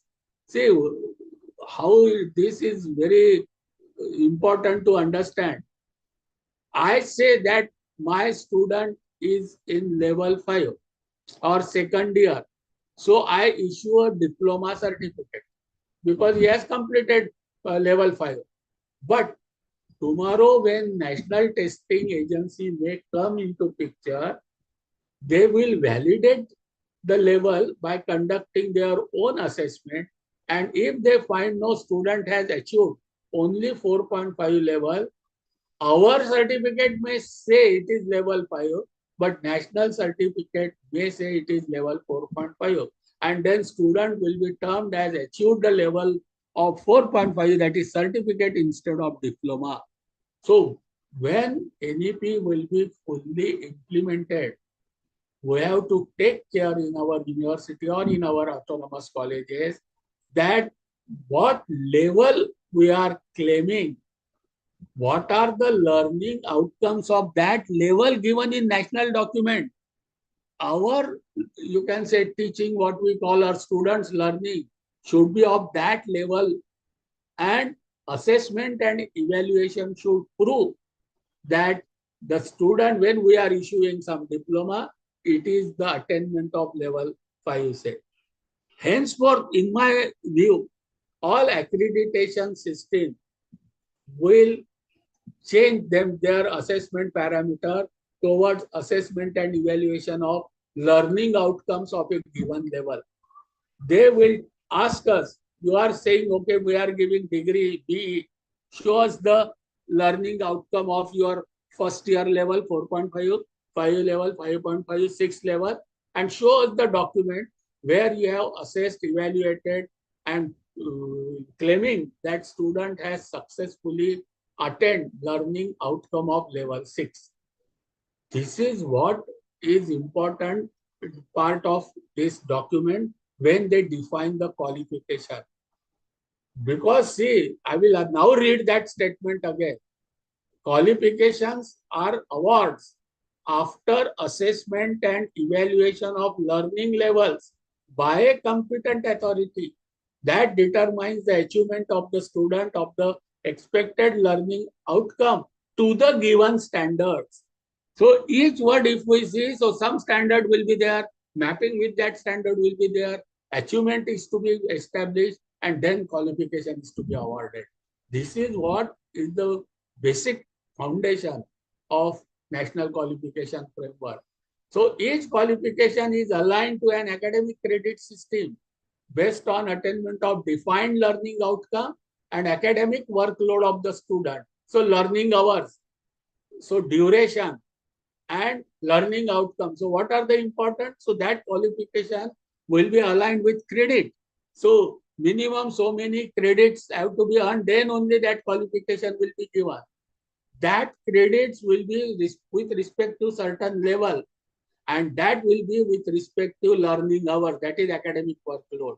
So these three things will also be attributes of every qualification. And qualification will signify the competence to follow the occupational practice. So we are switching over to competency-based education system. And once we issue certain certificate, it will be a statement that student has attained certain competency, and on that competency attainment certification, student will get his future job role or work role, whatever we say. This is the basic principle of qualification. Now, once we have understood qualification, so I repeat, qualification will be award. Now that award will have attributes like duration, so of learning, level of learning, according to the level, expected learning outcome of that level, and assessment, evaluation, and endorsement that student has achieved that level, then that certificate will be awarded. So this is what the word qualification will mean henceforth. Now, once we have understood what is qualification, let us understand what is qualification framework. Now, this is the way of structuring existing and new qualifications. Some new qualifications may also come, which are defined in the way of learning, attained learning outcome, reflecting graduate attributes, program learning outcome, course learning outcome. So on that basis, the qualifications will be structured from bottom to top. That is, what are these, you can say, attributes? They are the statement, what learner is expected to know, what the learner is expected to understand, what the learner is able to do, and the student has demonstrated that whatever he was expected to know, understand, do, he is able to demonstrate that he has achieved that competency. Then that certificate, that qualification, they will be structured one above other. That is known as framework. So competency-based education and training and outcome-based learning constitute the important aspects of qualification framework. The knowledge, skills, values, and attitudes, again, three domains, acquired and possessed by individual student, are more important than mode of acquiring them. See, what does this statement is very important for us. In what way the student is learning? What does it mean? Whether he is learning through formal mode, college, school, informal mode, online mode, offline mode, even experiential mode, say training leke. So what mode he is following, she is following is not important. It is the what type of, you can say, student had already possessed those attributes. On that basis, the qualification will be given. What does it mean? There is, if student is not a college student, he is doing some work somewhere, and he says that I have acquired the level of 4 or level of 4.5. On testing, if the testing agency says that yes, even he has not attended any college, the student has attained level of 4.5, certificate, national certificate will be issued to him. So this is something new which will be happening when NEP in true spirit will be implemented. Now qualification specifications will be there. What are those specifications? They are the general statements of typical achievement of learner who have been awarded qualification on successful completion of program of study, leading to the award of qualifications such as certificate, diploma, bachelor degree, master's degree, or doctoral degree. Now, this is the qualification framework. It is a structure. Now, what is national qualification framework? See, this is the framework where everybody will be brought into one framework. What does it say? National Qualification Framework is an instrument for the classification of qualifications according to a set of criteria for specified levels of learning, which would integrate and coordinate the qualification from each education training sector into a single comprehensive qualification framework. So this national qualification framework is a single comprehensive qualification framework. Whatever education sector you are in, whatever training sector you are in, everybody will be integrated into certain levels, and those levels and corresponding qualification along with qualification specification will be common and applicable to each and everybody. So this will be the common framework under which each of us will be operating. So when later on, after 3 years, a question of equivalency, so credit is one part. A student has earned 160 credits, so he is given B, one part of it.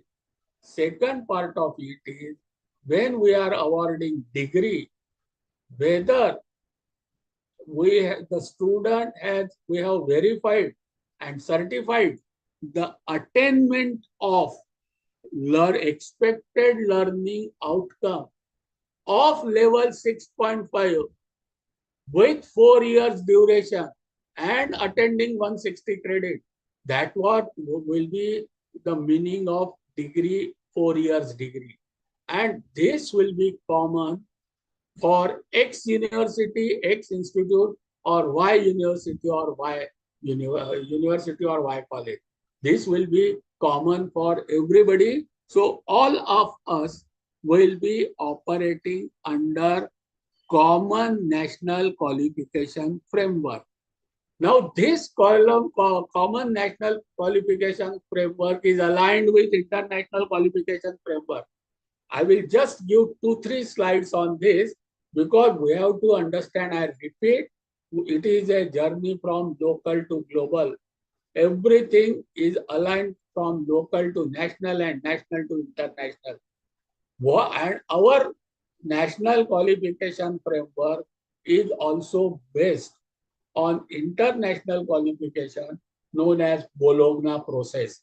There are various, you can say, international qualification framework, but our Indian qualification framework is basically based on Bologna process, European higher education area, because it is mostly applicable for all European Union countries and accepted worldwide.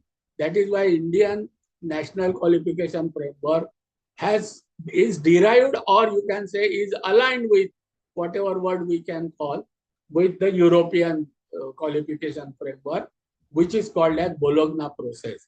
And the qualification descriptors in this Bologna framework is called as Dublin descriptor. So our Indian qualification descriptors, you will find they are little bit aligned with Dublin descriptors. These Dublin descriptors, as they are qualification descriptor, they are the statement about the learning outcome that are achieved by the student after completing a curriculum of studies or obtaining that level of qualification. So let us understand what these Dublin descriptors are. There are 5 descriptors. The Dublin descriptors are awarded to the student who, number 1, have demonstrated, see, this is the assessment part. After doing assessment, he has successfully demonstrated, he or she, knowledge and understanding in the field of study that builds upon the general secondary education, because we are talking about higher education, and is typically at a level, again level-based education, which is supported by textbook, some aspect that will be informed by knowledge of the forefront of their field of study. So our syllabus should have some advanced textbooks in the reference textbook. Then and then, this first attribute we will be qualifying. Second thing, our syllabus should have certain forefront of field of study. So these two things they will assess, and then that level will be decided. And once the student, we claim that he has demonstrated that level, supported with advanced textbook, and you can say forefront of that field of study, then first attribute we will say that he has demonstrated. Second, there are 5 descriptors. Second, a student is able to apply the knowledge and understanding in a manner that a professional approach to their work or vocation, and have competencies typically demonstrated through devising and sustaining argument and solving problems within their field of study. So our assessment, our question paper, our examination in practical or project, we will have to have such type of fields in our assessment, which will show that yes, student has demonstrated the competency of applying the knowledge and understanding. First, knowledge domain. Second is application domain. Whatever student has knowledge, he is able to apply. Third, ability to gather and interpret relevant data to inform judgment. See, very higher level of cognitive knowledge, which include reflection on social, scientific, and ethical issues. Value and ethics system also, as well as he should be able to give judgments. So our question paper, the verbs used for assessing, particularly in third year and final year, our question paper should show that the student is demonstrating the capability of judging the thing, comparing the thing, analyzing the thing. Fourth one is communication of information, idea, problem, and solution to both specialist and non-specialist audience. And fifth is lifelong learning skill. So these are the 5 points, 5 descriptors, and they will assess on these 5 points, and depending upon the level of that is qualification specification, we will see what are those in 3 domains.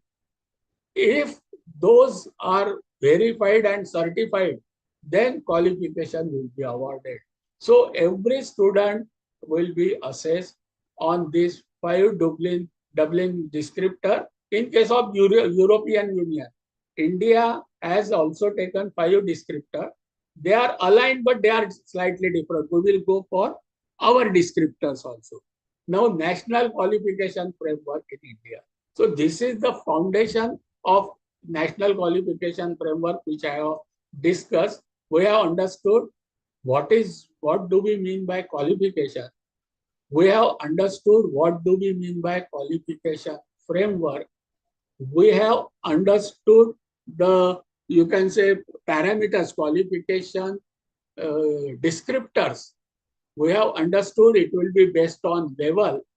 We have understood qualification will be structured from lower level to higher level, and for each level learning outcome will be decided, and attainment of those learning outcome will entail the student to get qualification, and it will be based on 5 parameters. In Dublin, in our case also it will be 5.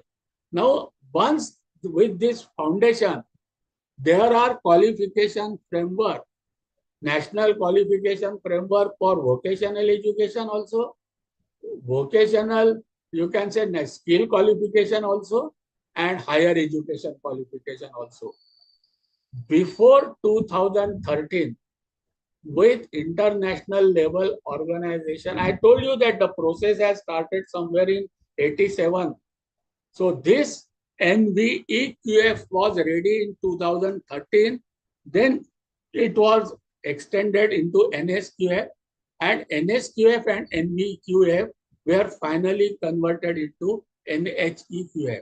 So what we will be operating into is NHEQF or NSQF, but they are ultimately the outcome of NVEQF and NQF also. So this is how the NHEQF, that is National Higher Education Qualification Framework, is evolved. It is aligned with international framework also. So this is the architecture of NBEQF of Government of Maharashtra, India, when it was Ministry of Human Resource. Now it is Ministry of Education. Somewhere before 2014, this architecture of NBEQF first came into India, which later on converted into NSQF and then NHEQF. Just for understanding purpose, let us see how this architecture is there. So there were 10 levels, level 1 to level 10, and before level 1, it was recognition of prior learning also. So level 1, if we say, so it was equivalent to grade 9, and it was from school board or SSC board. Like that, when it comes to level 3, so level 3, level 4 and level 5, they are 10 plus 3. So either you call it 11, 12 or first year. Or in case of diploma, it was first year diploma, second year diploma and third year diploma. So as per NBEQF, you call it I am in first year diploma, or NBEQF will say you are in level 3. If you are in second year, they will say level 4, and if you are in third year, final year of diploma, you will be said that you have completed level 5. To 3, 4, 5 were diploma, 6, 7 were advanced diploma, 8, 9 was PG diploma, and 10 was degree. This was the architecture of NBEQF before 2013. Now, since it is more for vocational education, we will simply take, and for understanding purpose, we will take this, but we will go for higher education, that is NSQF or NHEQF. NSQF itself, earlier it was 1 to 10, it was converted into 1 to 8 later on. Now, what is this NSQF, which is applicable in our case? Again, it is a national level competency-based framework which organizes qualifications according to the levels of, that is a complex, levels of knowledge, skill, aptitude and responsibility level defined in learning outcome, which the learner must acquire through formal, informal, non-formal learning and academics, vocational education, skilling, experiential learning, including relevant experience and professional level subject to assessment. So these levels are defined in terms of learning outcome, regardless of whether they were acquired to formal, non-formal, this thing. NSQF is a quality assurance framework, again aligned with international.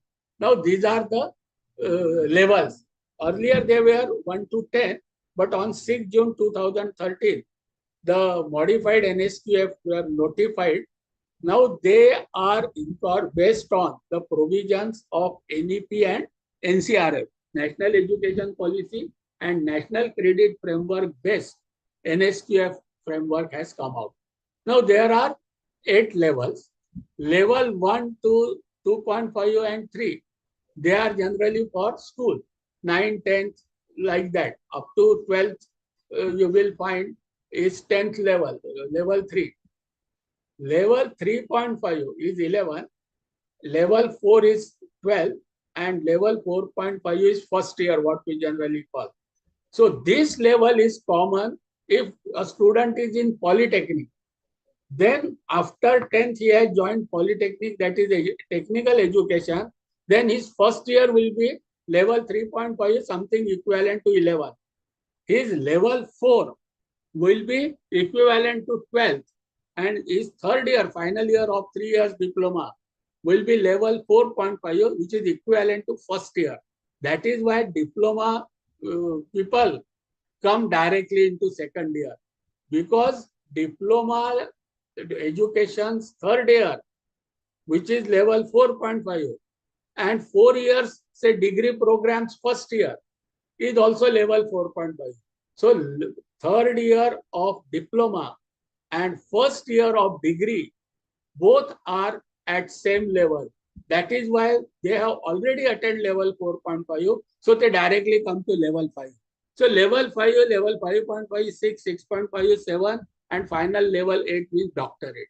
So this is how all qualifications are classified in NSQF. So our whole education is now converted from year education into the competency-based education and into the level-based education. Each level represents the different level of skill, complexity, knowledge, responsibility, and autonomy required to demonstrate the competency commensurating with that level. So there will be qualification statement for each level. They will be in the field of knowledge, skill, responsibility, and skills, core skills, professional skills. This is how statement will be there. And when we will assess, means we have to assess those 5 statements and we have to ensure that students have demonstrated those levels. Now, level 1 will represent a lower complexity, while level 8 represent the highest. So this is the qualification framework in the form of levels. Same is for NHEQF. Now, NQF, NSQF, NEQF, they all have led to NHEQF. So this is, what is this NHEQF? It is the instrument of classification of qualification according to the set of criteria for specified levels of learning achieved, which will integrate and coordinate qualification from each education and training sector into single comprehensive qualification framework. So people can go from general stream to vocational, vocational to technical, technical to professional, if they have shown achievement of those learning outcomes. And everything is put in one comprehensive framework. So whether we are in autonomous institute, affiliated college, university, or anywhere, all of us are now put into a common qualification, comprehensive qualification framework. And they will be in the continuum of level for higher education, 4.5 to 8, because 1 to 4 are in school education. Since we are discussing higher education, so our framework will be from 4.5 to 8. So this is what the final document which had come up in National Qualification Framework. First NEQF came, then NSQF came, then NSQF version 2 came, and then everything merged and made parallel and now equivalent in NHEQF. So for us, NSQF and NHEQF are applicable. So what does this NHEQF is? The characteristics of this is higher education qualification such as certificate, diploma, or degree awarded based on, see, this is important, please note, they will be awarded based on demonstrated achievement of learning outcome and academic standards expected of that level graduate of a program. So our learning outcomes will have to be very well specified, and we have to ensure in evaluation, assessment, and examination its achievement. So it is the comprehensive framework which is based on a set of performance criteria approved nationally and comparable with international quality standard. As I was saying, it is a single set of framework, comprehensive framework, and it will be applicable nationally for all. So everybody will have to follow this framework, and this framework is already designed comparable with international quality standard. So local to national, national to international. So this specifies qualification type and framework levels and expected learning outcome corresponding to these qualification type. So what will be specified? It will be given a level. It will be with that level what type of qualification, and with that qualification what are expected learning outcome. This document very clearly states this. What we have to do?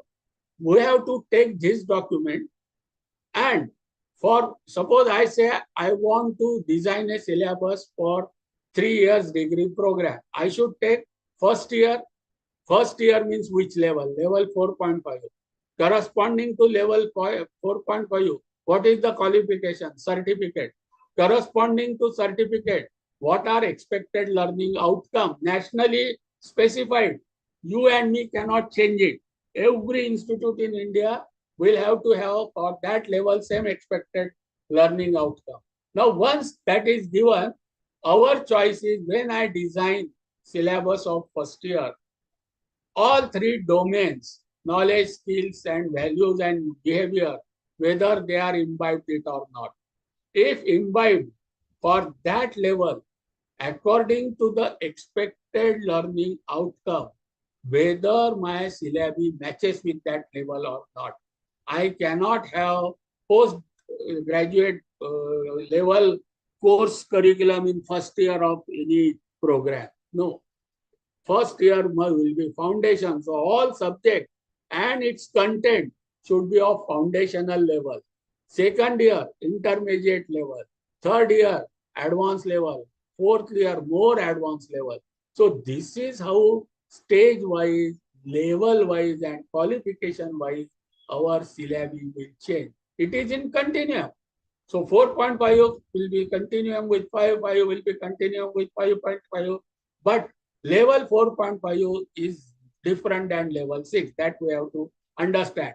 This is the characteristics of NEP-2020. Now, let me take some concrete example. Level 4.5, what does it mean?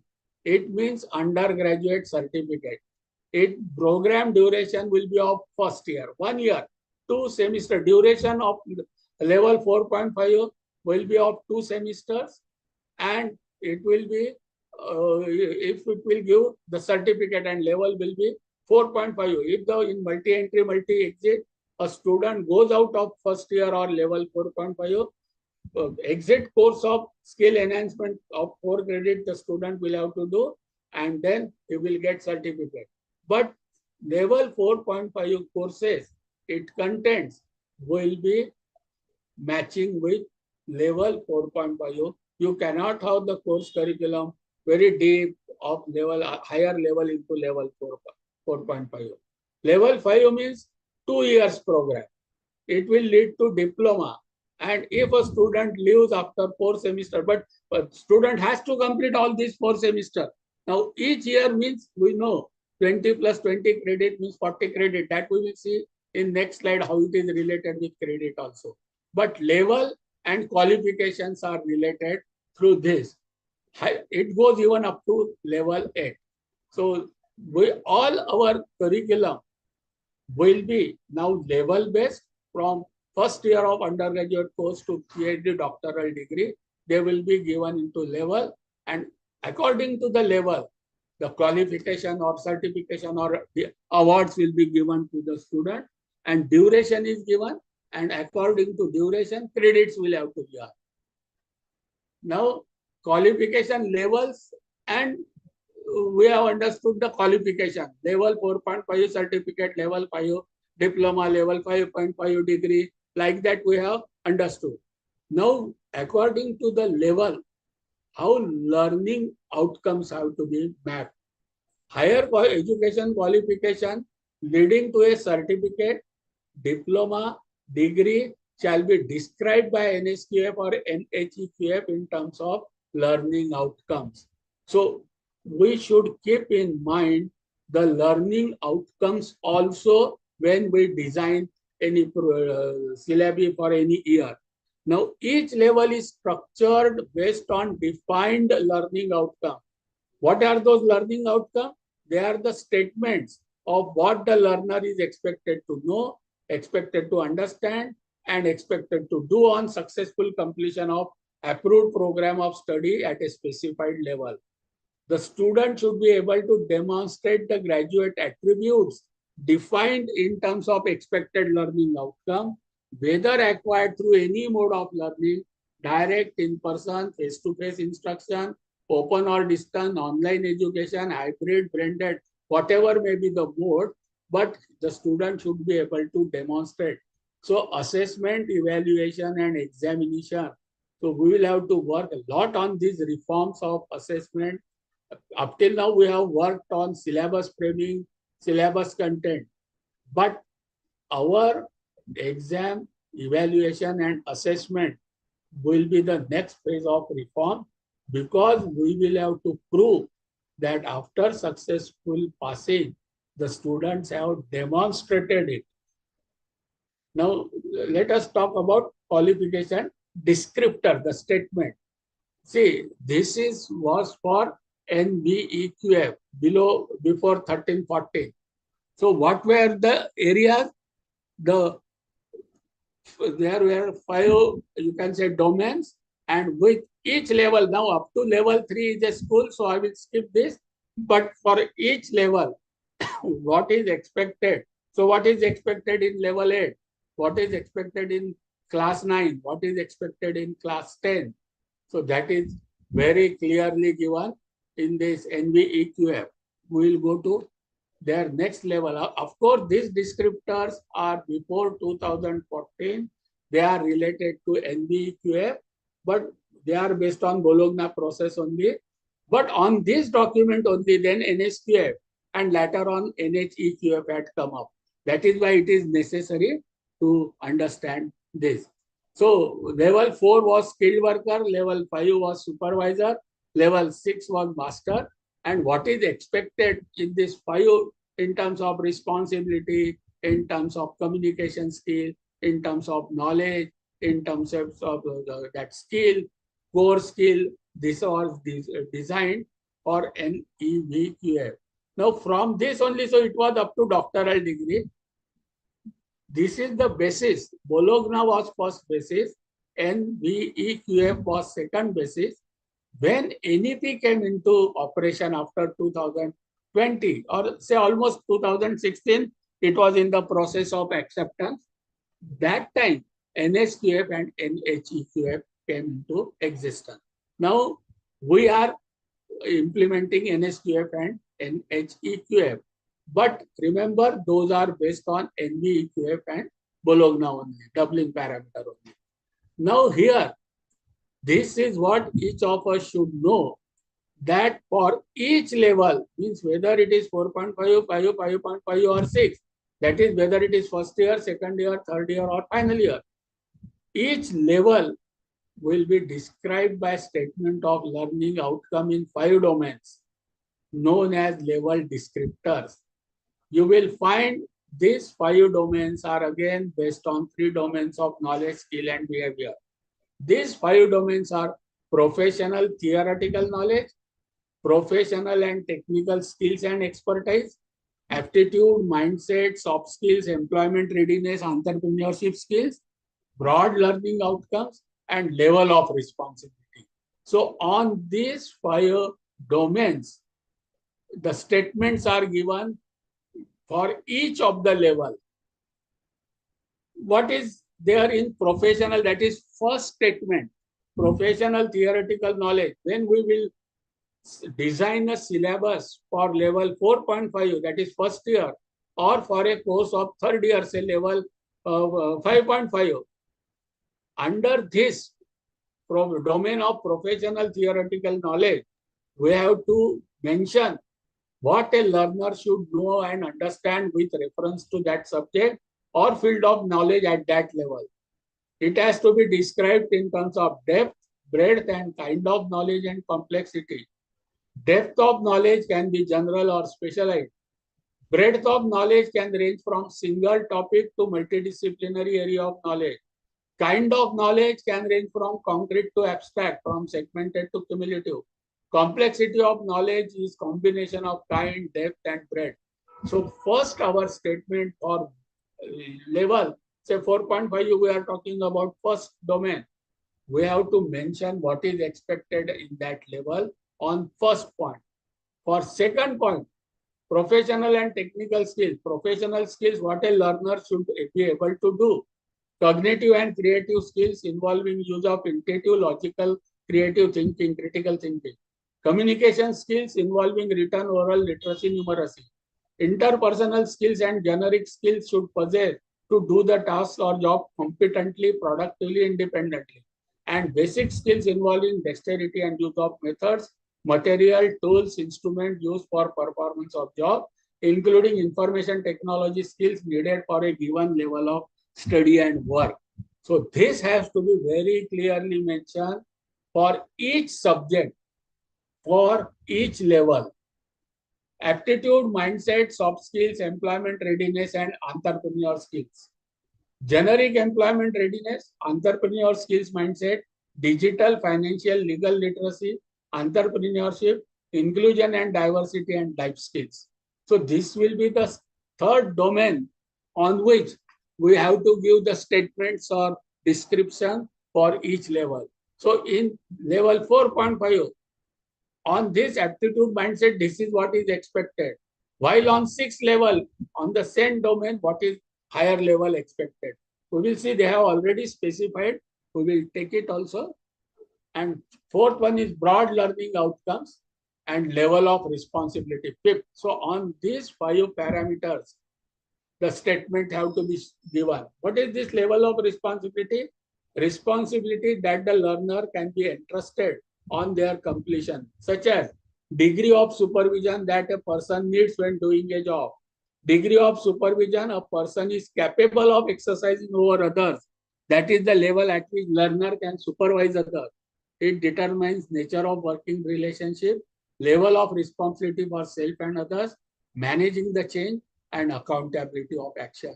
So for each level, on these 5 domains, the statements have to be given when we design the syllabus.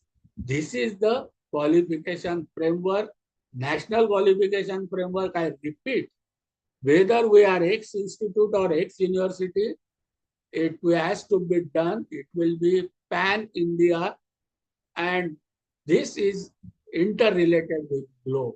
So this framework is common for everybody of us. I am just repeating many times. So you will find this will be in 3 domains only. That is how initially we have understood what are the domains of education. NEP completely relies on these 3 domains. Say for example, if we are framing a syllabus for level 4.5, that is normally we call this at first year. For diploma, it is their final year. And for BE or other higher education, it is first year. Now we will call it level 4.5. And if the student exits from this, he will get the certificate. Second year, level 5 diploma. 3 years degree program, level 5.5. Now, domain is same, knowledge and understanding. But the statement, if you find, the graduate should be able to demonstrate the acquisition of, for certificate, level of knowledge and understanding is different than degree. So this is our basis for designing the syllabus and implementing the syllabus, assessment, valuation, and examination to ensure the demonstration. So if our examination is of first year, that is semester 1 and 2, so it is a level 4.5. This is what we have to, you can say, assess. And when our later on NAC, NBA, etc., they will come, they will ask us, show us first year paper and show us that this is what is the mandate given by NHEQA. Show that you have ensured demonstration of these attributes for in the domain of knowledge understanding from first year, while these are the expectation, learning outcome expectation of third year student. So depending upon the level, even though domain is same, learning outcomes are different. Accordingly, our length, depth, and breadth of our curriculum and subject will change about the level. Our assessment, valuation, examination pattern will also change according to level, because the student is expected to demonstrate this attribute in the domain of knowledge and understanding. Now, second is skill domain. That is application of knowledge and skill. Again, you will find, depending upon first year, second year, third year, or level 4.5, 5 or 5.5, the learning outcome, that is, graduate should be able to demonstrate the acquisition of how to apply. Student will be able to apply. For level 4.5 is different than level 5.5. So accordingly, our laboratories, our examination of laboratory will differ from first year to higher level or higher classes, what we say. This is for skill required to perform accomplished tasks. Domain is same, skill. But as level and certificate, diploma and degree changes, level 4.5, 5.5 changes, you will find learning outcome, expected learning outcome in the same domain is different. Employability, ready skills, entrepreneur skills and mindset. For each level, certificate, diploma and degree, 4.5, 5 and 5.5. The domain of employability ready skills and mindset is different because here he may be skilled worker, here he may become manager. So obviously the skill sets and mindsets will have to be different even though domain is same. In affective domain, constitutional, humanistic, ethical and moral values, dispositions and value system expected from first year, that is level 4.5 or certificate level, is different than degree level. The certificate level student is, you can say, coming out and getting certificate is to follow the values given in the system. But final year student, when he come out, he should be able to inculcate, devise the new value, and he should be able to make sure that others also follow these new values and ethics. Here he was at level 4.5, he was responsible for himself. Here that degree holder will be responsible for others also. That is how the role of assistant professor, associate professor, professor and principal. Almost they operate in same domain, but as level changes, you can say outcomes also changes. This is what is precisely expected in NEP. Now, according to this, now I hope everybody of us has understood the education policy, what is education, purpose of education, domains of education, types of education, credit framework, qualifications, qualification framework, competency-based education, level-based education, qualification descriptors, Dublin descriptors, what India has designed, those 5 descriptors, domains of descriptor. On understanding this, we will have to redesign our undergraduate program. So I give only for first year, I will try to give, and then we can extrapolate it for higher classes also. Now, see, if NSQF level is 4.5, this is a very comprehensive picture. There are 2 types. One is short-term training, which will be integral part of our system. But what we are referring to is long-term training. So when we say level 4.5, we are talking about year-long, 1200 hours long education. So what is the entry qualification for level 4.5? A candidate must have completed level 4. That is, level 4 is 12th. Or you can say second year of diploma, 10 plus pass plus additional 3,600 hours of learning. Each year is 1200. So a student who has completed 12th grade, that is level 4, can enter into level 4.5. And what will happen after level 4.5? He will have completed 1 year of 3 years or 4 years UG program, or he will have completed 3 years of diploma after 10, or 12, of course, 12 pass plus 1 year of experience. See how many people will be rated as they have attained the level 4.5. So many people will be, you can say, certified that they have attained level 4.5. What does it mean, friend? It means a student who have passed 8th standard, plus we have done 2 years national training certificate and 1 year additional experience, 8th standard student can be considered equivalent to be first year pass of higher education, and according to that vocation, whatever he has done, he can directly enter into second year of higher education. A student who has passed 10th grade with 2 years of NTC or NEC or CITS and 1 year of experience can come into second year. A student who has done 10 plus 3 years of diploma can come into second year. A student who has completed 12 years plus 2 years, 12 standard plus 2 years of diploma can come into second year. So this is how lateral entries, multi-entries and multidisciplinary will be there for level 4.5. Now, from level 4.5 to 5. So brief descriptions are there. What is expected? On professional knowledge, what is expected? A diploma now 4.5 means a diploma holder or first year of, you can second year of UG. Level, a student entered into 4.5 means first year and crossed to level, completed level 5 means second year.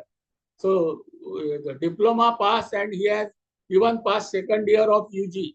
These are the 5, you can say, descriptors, and we have to ensure that students have attained this qualification. Now, these qualification statements are given nationally to everybody. It is not that we in the university or we in autonomous college can prepare this. These descriptors, qualification descriptors and levels are national level qualification framework applicable to each and everybody in higher education, whether X university or Y university, X state or Y state. This is the foundation document for academic bank of credit and flexibility to transfer from one institute to another institute. So all of us must be very aware what is expected from a second year student passing a second year of higher education. Now he enters to third year. So this is how I have given for 2 years, first year and second year. Similar documents are available for third year, etc. So this is the national higher education qualification. So I have given in a greater way again what is expected learning outcome of first year, that is level 4.5.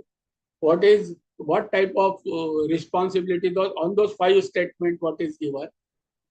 Then it is for qualification for again first year knowledge and its descriptor, what should we be able to do after 4.5. And on that basis, last is the curriculum framework. Since I was knowing that we will not get time, I will simply mention there is one more framework, that is LOCF, it is called as Learning Outcome Based Curriculum Framework or LOCF. That document is also prepared by statutory bodies, AICTE and UGC. That is also available. This is the third framework under which we will be operating. So we will be operating under National Credit Framework, 1200 learning hours per year and 40 credit. Per semester, 600 learning hours, 20 credit. Per week, minimum 35 learning hours. And of course, credits are per semester. So this is the gist of credit framework. In case of qualification framework, levels, and for each level, there will be a statement in 5 domains. What is learning outcome expected at each level in 5 domains? That is our qualification framework. And on the basis of that, how to design a curriculum. So it is called as LOCF. Now we will, it was not in the scope today, so I will just introduce and stop it. And lastly, all of us know that verticals of curriculum is also common, which is, so in this framework, the subjects have to be, you can say this, in this 8, you can say verticals, major, minor, IKS, internship, vocational and skill. Now that is why we have understood detail what do we mean by vocational education. Then ability enhancement courses, value ethics, etc. I think now I should give some time for question answer. So thank you very much. I know it is a, you can say, very lengthy topic. So I tried to give glimpse of it, bird's eye view of this. I repeat, framework is mandatory. We have to work under that. It is par nation, pan India, and it is aligned with international. So let us follow credit framework, qualification framework, LOCF, and in between this framework, use our flexibility of putting the things. Thank you. Thank you.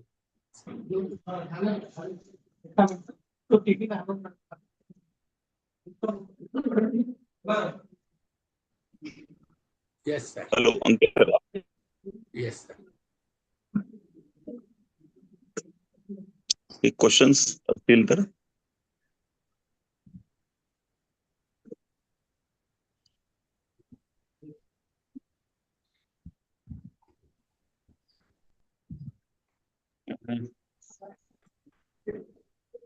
Any question from participants?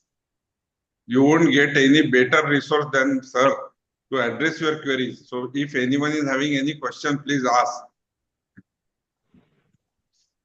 Thank you, sir. तुम्ही खूप नवीन insight complete detailing दिलं, कारण इतके दिवस झाले NSQF आणि higher क्वालिफिकेशनचं चालू आहे, पण ते डिटेलिंग आज झालं, विशेषतः क्वालिफिकेशन ज्या छोट्या छोट्या टर्म केल्यामुळे ते अगदी इलॅबोरेटिव्ह आणि खूप डिटेल झालं सर. एकदम छान. It was very informative, sir, as such. Completely informative. Any question from little bit clumsy होता, खूप जास्त मॅटर आहे, पण तरी आय ट्राइड टू पुट इट. नाही सर, व्यवस्थित इतके इन्साइट पाहिजेच होती सर, कारण तो टॉपिकच इतका महत्वाचा आहे, तोच बेस आहे. तो जर नाही अंडरस्टूड झाला तर मग पुढचं जरा असं कळणार. बरोबर. तुम्ही सांगितल्याप्रमाणे सर ते आम्ही आमच्या स्कीम मध्ये पण सुद्धा ते कंटेंट मध्ये करून टाकलं. 40 आवर्सचं जे आपण म्हटलं होतं असेसमेंटचा कंपोनंट, म्हणजे आपल्या क्रेडिटच्या व्यतिरिक्त बाकीचा कंपोनंट आम्ही मग क्रेडिट मध्ये असेसमेंट मधून दाखवला. बस सर, थँक्यू सर. ते आता कशी आता ऍट पार झालं सर. उद्या आपली स्कीम कोणी दुसऱ्यांनी घेतली, येस सर, तो म्हणणार नाही तुम्ही 24 तास शिकले, आम्हाला 40 तास शिकलेला मुलगा पाहिजे होता. Exactly. All of that. Thank you sir. Thank you. Wonderful sir, चांगलं होतं, इन्फॉर्मेटिव्ह. काही क्वेश्चन्स असतील? Ankit sir, hello.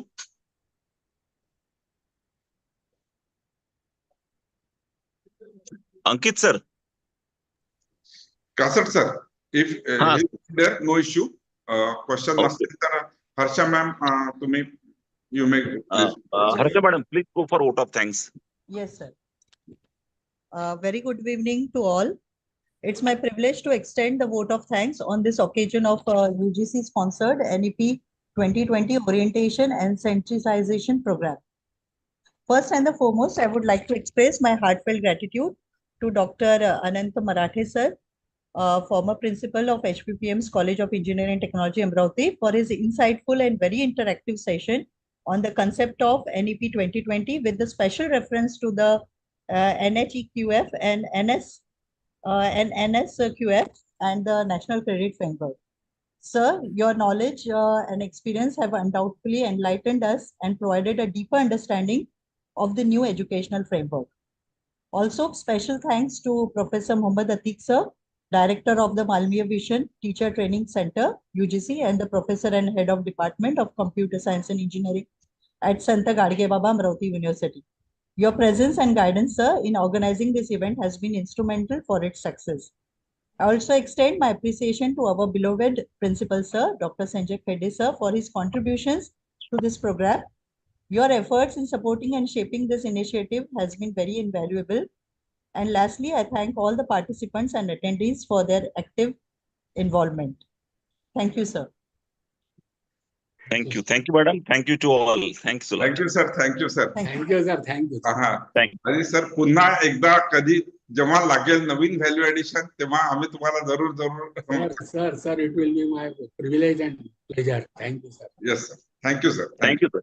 Thank you. Thank you. Thank you, sir. Thank you, Kansat sir. Thank you, sir. Sir, thanks a lot. Thanks a lot, sir. Thank you, sir.